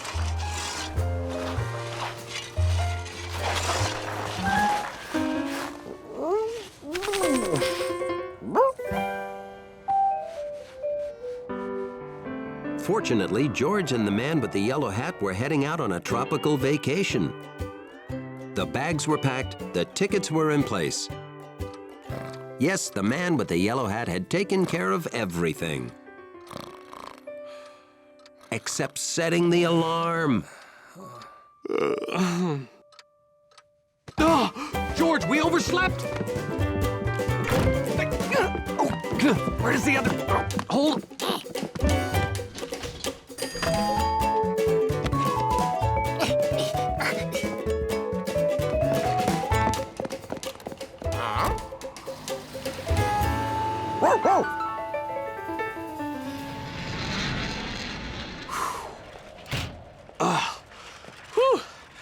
We made it. Hawaii, here we come. Oh, here, George. This will make it easier.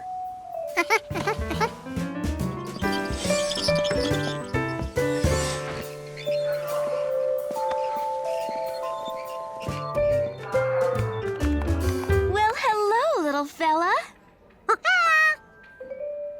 And then George saw it. His first airplane. A free gift for you. Thanks for flying Kona Carriers.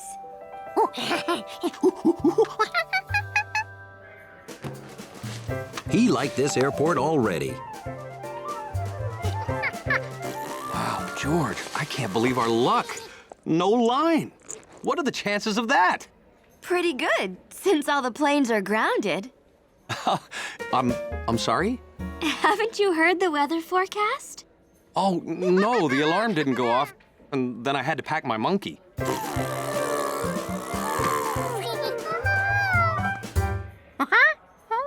What a cute little monkey.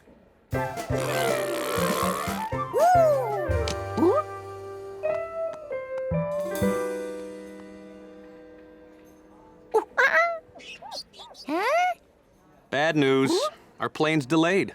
Big storm in Chicago. Well, they're not sure. The snow might let up a bit, but we'll just have to wait and see. I'm sorry. Waiting was fine by George. After all, he had a brand new toy plane to keep him busy. Only his toy plane was gone. He'd left it right here on a red suitcase. Let's find a place to sit. It's gonna be a while. George didn't want to bother the man with the yellow hat about his lost toy. He had the real plane to worry about. But George couldn't stop thinking about it. Where could his toy plane have gone? How about I see if I can find a coloring book for you? Okay, I'll be right back. Stay put. And then it hit him.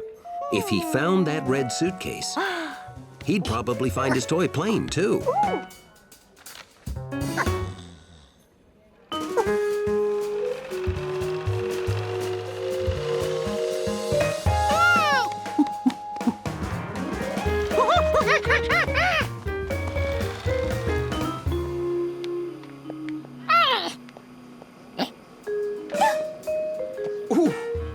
Pardon me.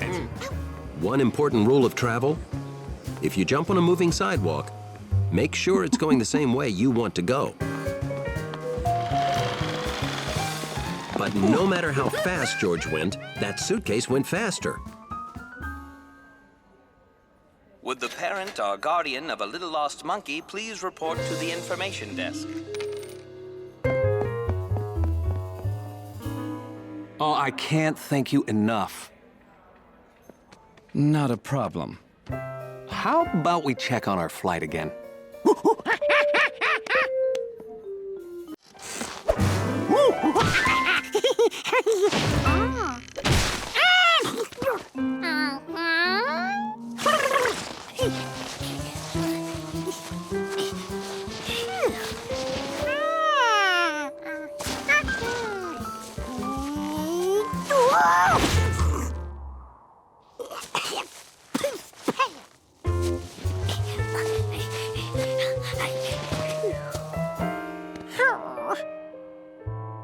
Here was all this fresh snow just itching to be played with, but it was too deep for George. Hey, George! Guess a city kid wouldn't have seen cross-country skis before. It's the most fun way to travel on deep snow. I've got an old pair of skis you can have. Want to come with me? This was fun. George took to skiing like a monkey to skiing. Think you can handle that big hill?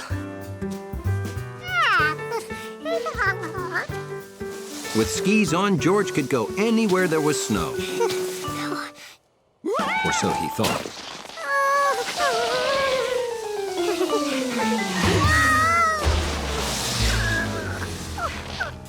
You can't attack a steep hill straight on like that, George. You gotta zigzag it.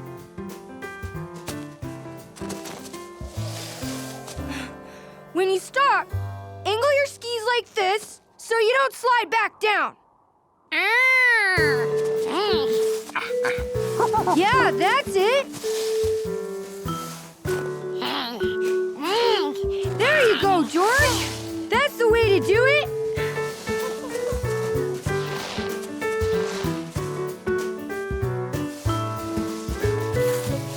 George had a great view up here. He could see houses and farms.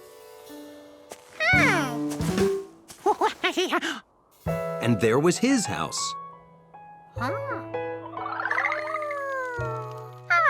And then he thought he'd better head home right now because the man was making the last of the cocoa. And no one can resist the drink me now power of cocoa. Not even the man with the yellow hat. I wonder what that could be. I'm gonna go take a quick look around. You wait here.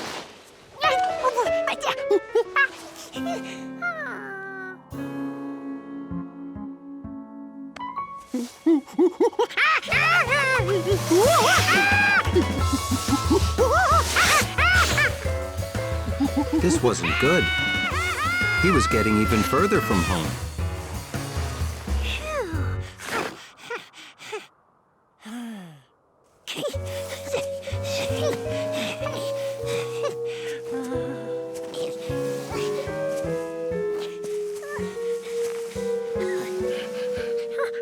Hey, George!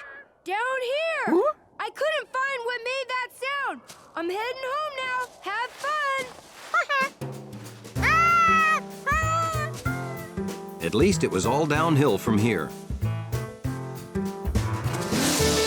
He figured he'd be home in seconds.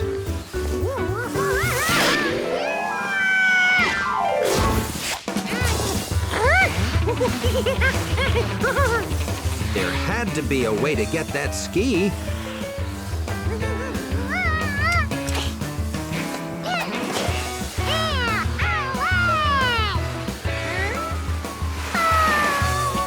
Well, one ski was better than none.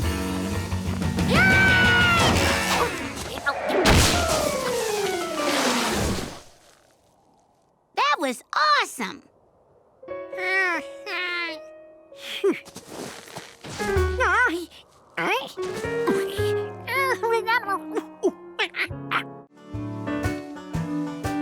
One great thing about living in the country is fresh dairy products.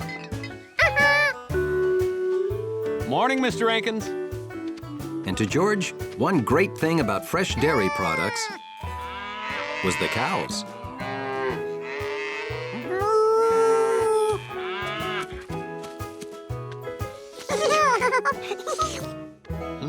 Leslie sure likes you. Well, happy cows give more milk, so please stay as long as you like. Does that sound like fun, George? Okay, remember, be a good little monkey.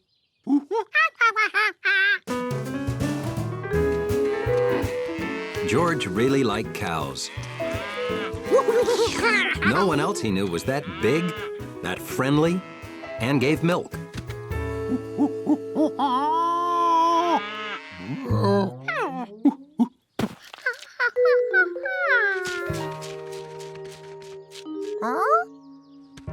It seemed like Jumpy Squirrel must have had food stored everywhere.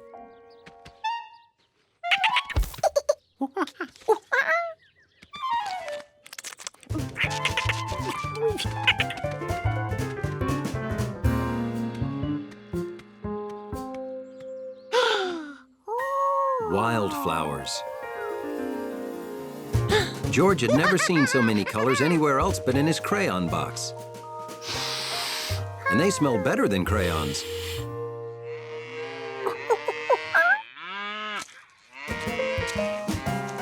George wanted to share his discovery. After all, who doesn't like to smell nice flowers?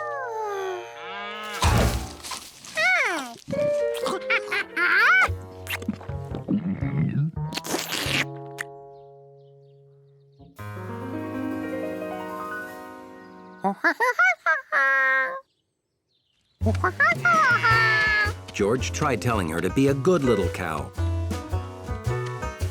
Leslie obviously didn't speak monkey. So George tried to speak cow.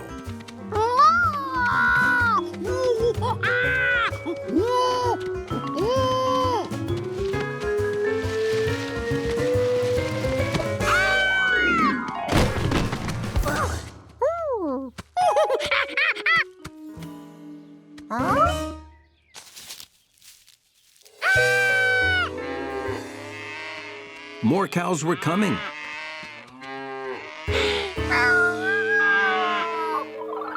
Maybe this whole field had once been filled with beautiful flowers, and they'd already eaten the rest. George had to act fast before these flowers became a big bovine buffet.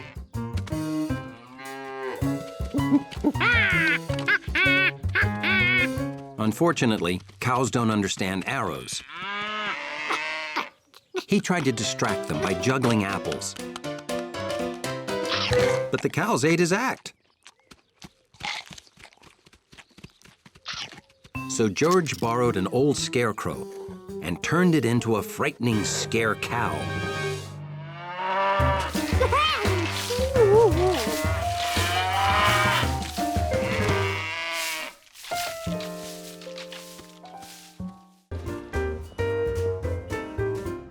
It was a great day for George.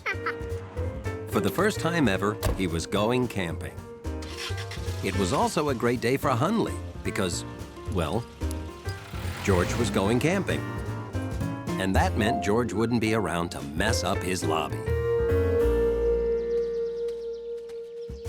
Okay, you keep track of everything we pass so we don't get lost. And I'll watch the compass so we know which direction we're walking.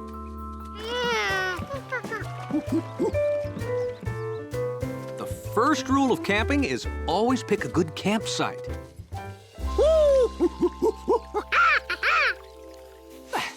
All right, these stakes will anchor our tent. Can you put them in the ground?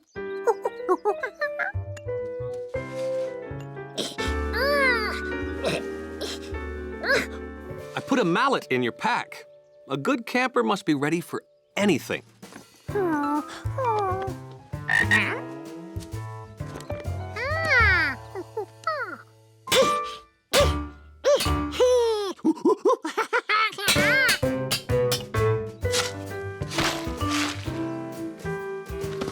We'll build a fire a safe distance from the tent. You gather some dead wood off the ground, okay?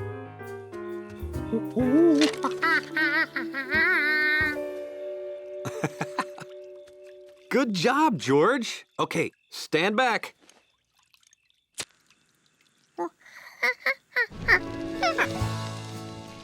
George's wood made a perfect fire. Perfect for staying warm and perfect for cooking marshmallows.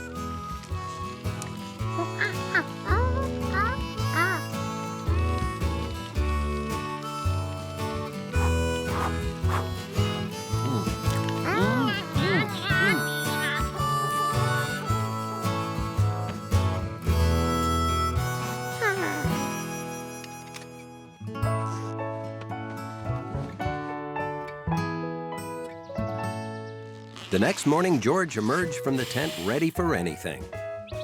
Well, anything but. Time to go home, George.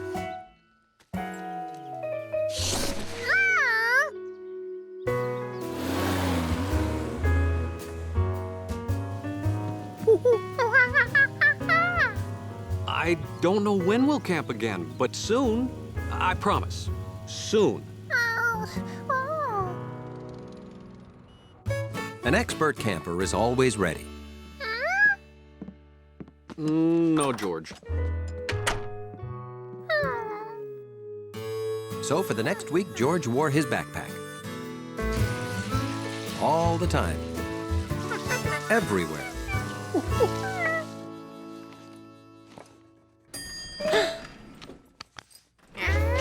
No, George.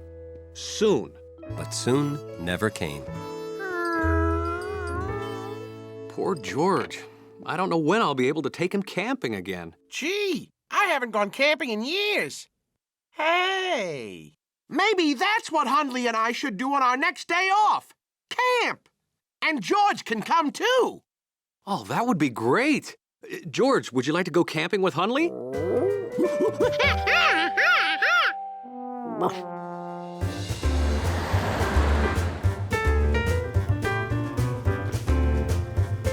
As an expert camper, George was happy to show Hundley some of his tools. But knowing that George had a hammer only made Hundley nervous.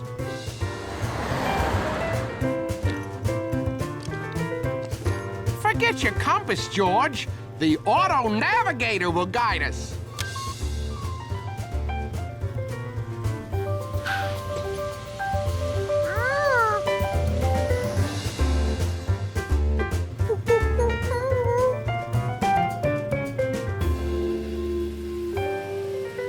This should be as good a spot as any since we've got the trailer.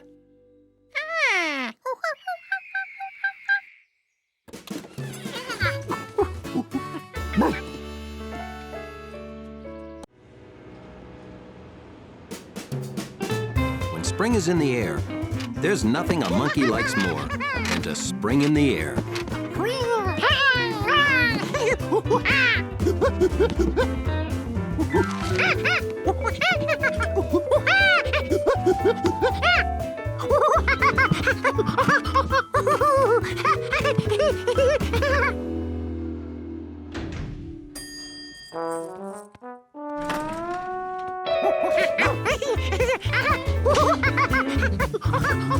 To keep his lobby orderly, Hundley always kept a close eye on George.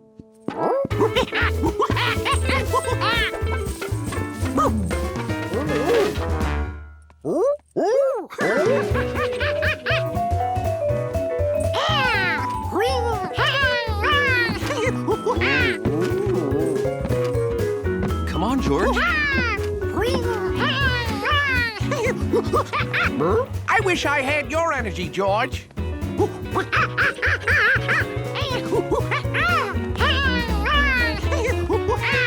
Just watching George made Hundley tired.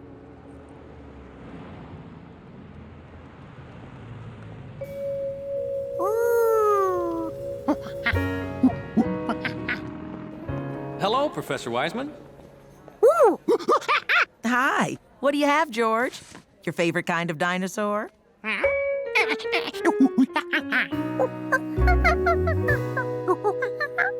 Oh, that's your favorite. But they're the same.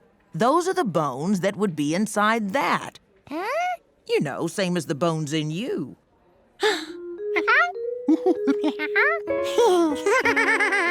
Feel your arm.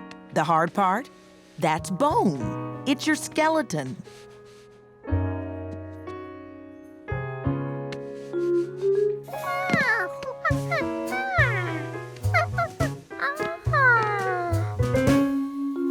Now that he knew he had one of those under his face, George had to see the T-Rex skull up close. George, don't. It isn't safe. Oh. Are you okay?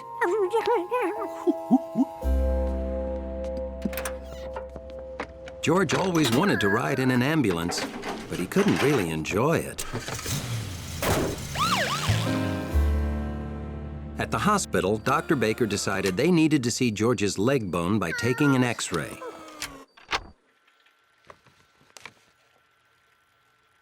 Well, that's a small break.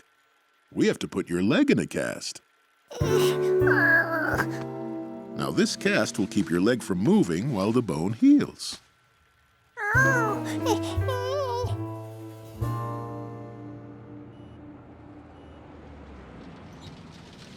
Hey, that looks like George. Hundley knew what to do when he heard that name. He got ready to defend the dignity of his lobby. Poor little guy. Is he all right? Oh, yeah, but he's gonna be out of action for weeks. No jumping. No noise. Hundley wasn't so sure this was George.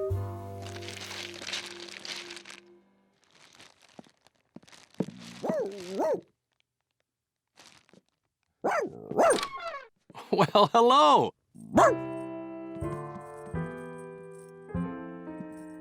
You have a visitor, George.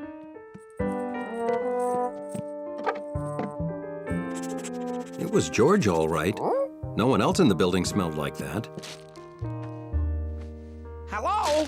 Hundley come up here? Yeah, we're in George's room. You know, in the lobby, Hundley pays more attention to George than anyone. That's friendship. Hundley could keep George company when you go to work. I'd excuse him from his lobby duties. George, would you like Hundley to be your monkey sitter?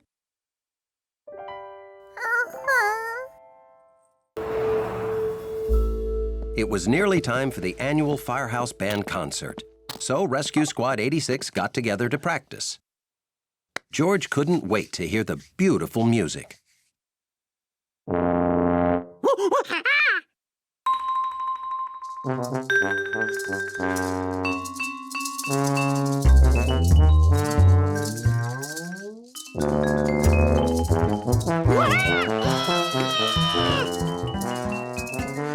Don't worry, George. We'll sound better. We're just warming up.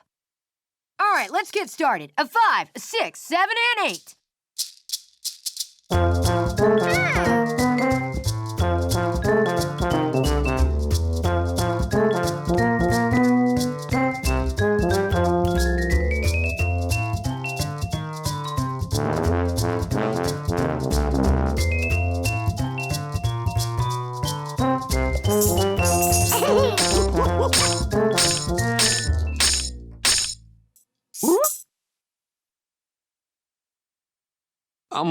George, this practice is for band members only.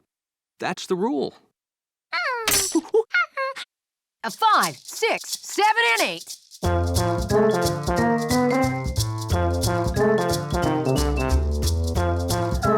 If he couldn't play in this band, George would start his own.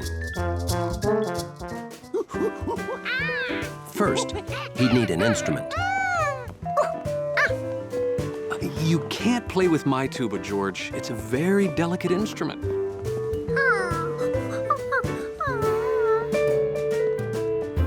Have a good practice? Great. You don't want to miss this concert. The doorman's ring of keys sounded a lot like a tambourine. I'll start lunch. Do you feel like a Giardino burger, George?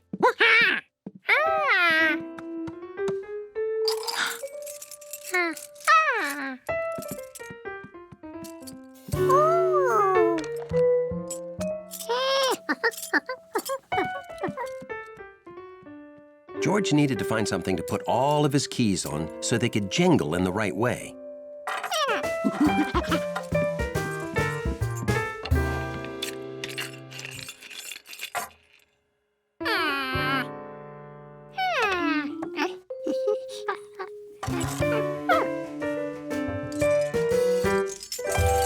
Lunch is almost ready, George. Have you seen the hall closet key anywhere? I know I have a box of old keys that I don't use anymore. You can play with them.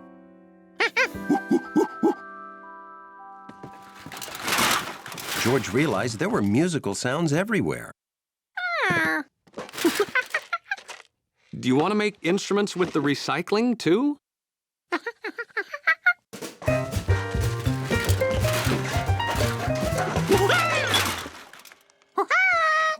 I think you have enough for an orchestra here, George.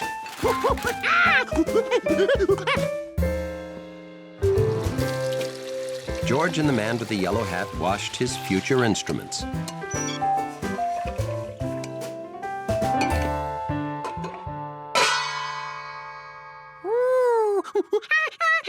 I don't think so, George. Those are the lids for my best pots.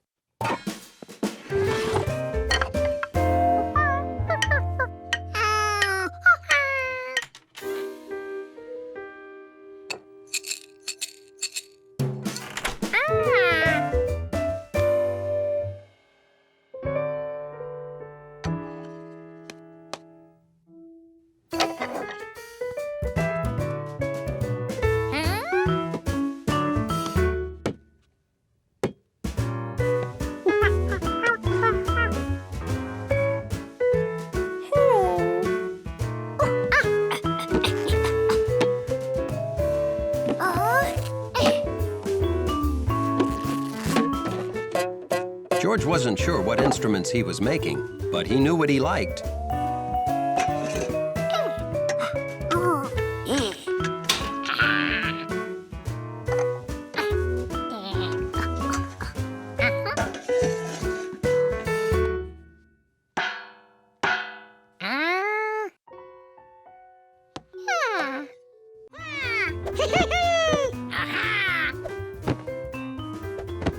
George was conducting an important experiment, testing the bounce factor of the living room furniture.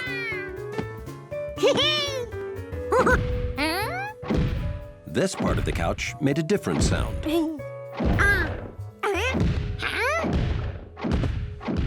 That wasn't the couch. It sounded big.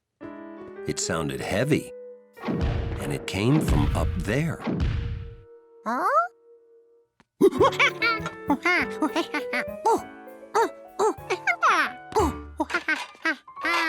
You must have heard our new neighbor walking around. He moved in last week. Huh?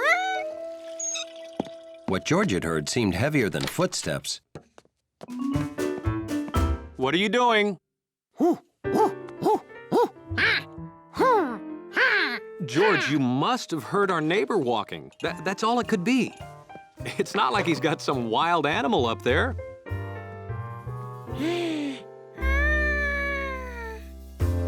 The man with the yellow hat lived with George, so why couldn't the new neighbor live with an animal? But what kind?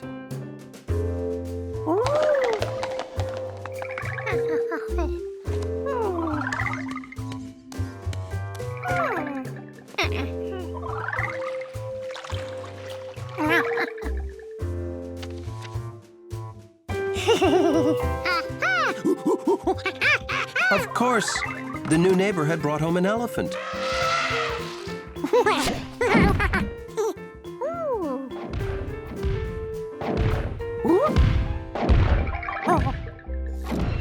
The man with the yellow hat had to hear this.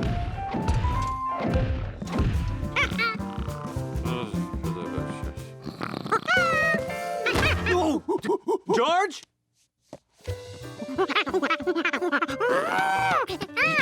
You dreamt about an elephant?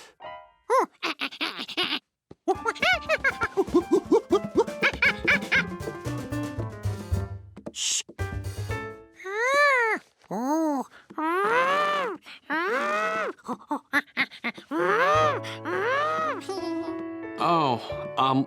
no more nature books before you go to sleep, George. They're obviously giving you strange dreams. This is better bedtime reading. The Happy Sleepy Monkey. Good night.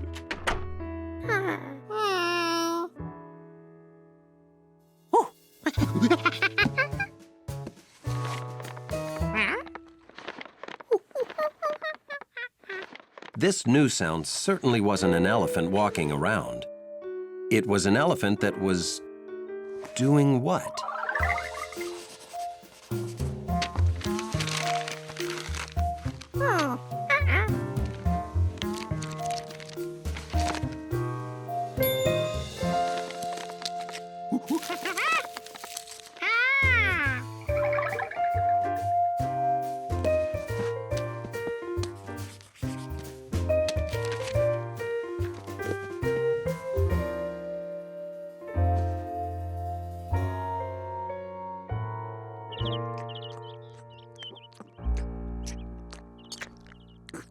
Oh, boy, I didn't sleep at all last night.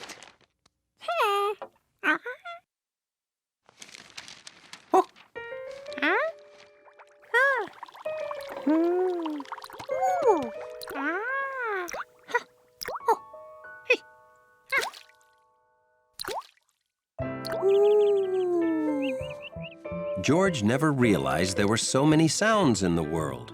He'd never listened hard enough.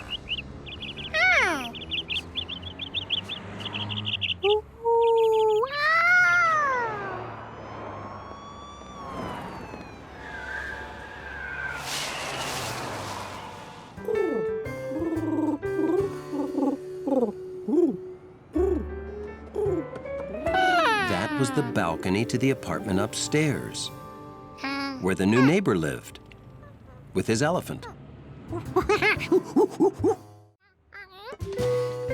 Friday afternoon, a perfect time for a trip.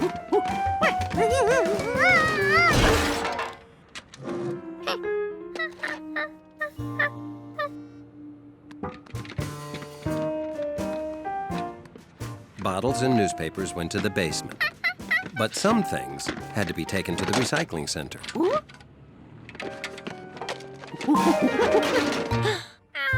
Hey, looks like you could use a hand. Or maybe another foot.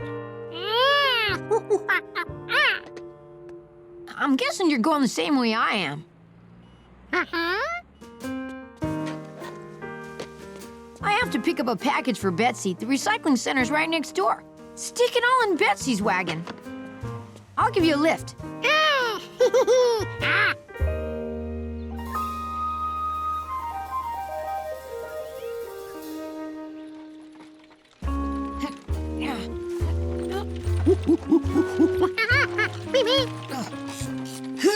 It's gonna be easier pushing you downhill. Uh-oh!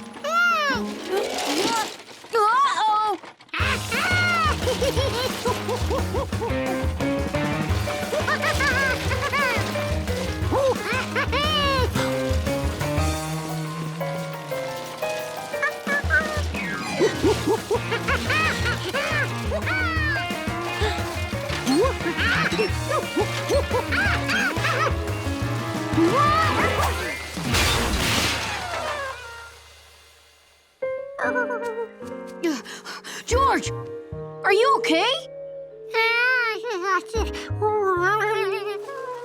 The wheel! I'll get it!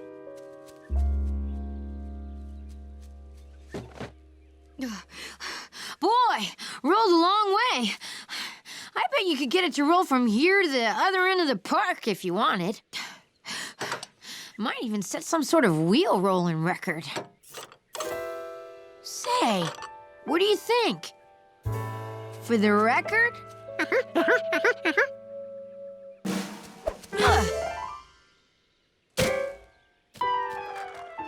It's really going. It's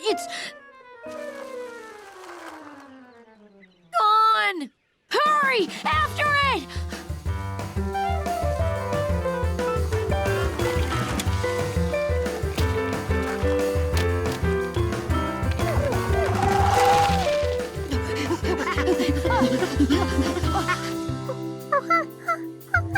You go that way.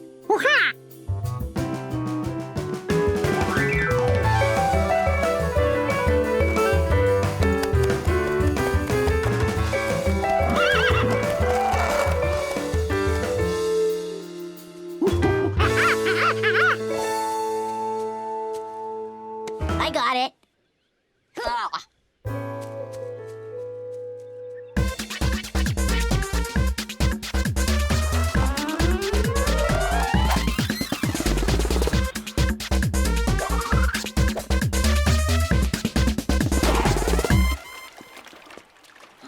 Where could it be? Oh my gosh! The package place will be closing soon. Come on, we'll find the wheel later.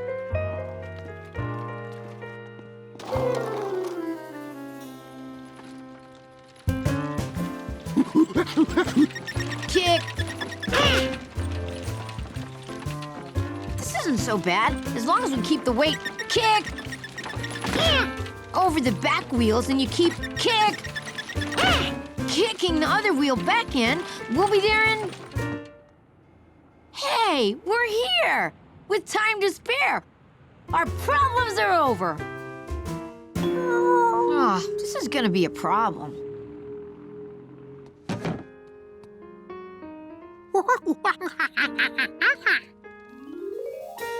Good idea, George.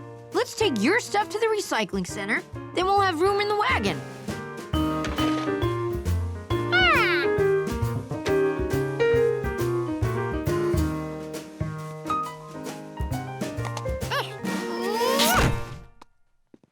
Hey, what are you doing, George? That won't work.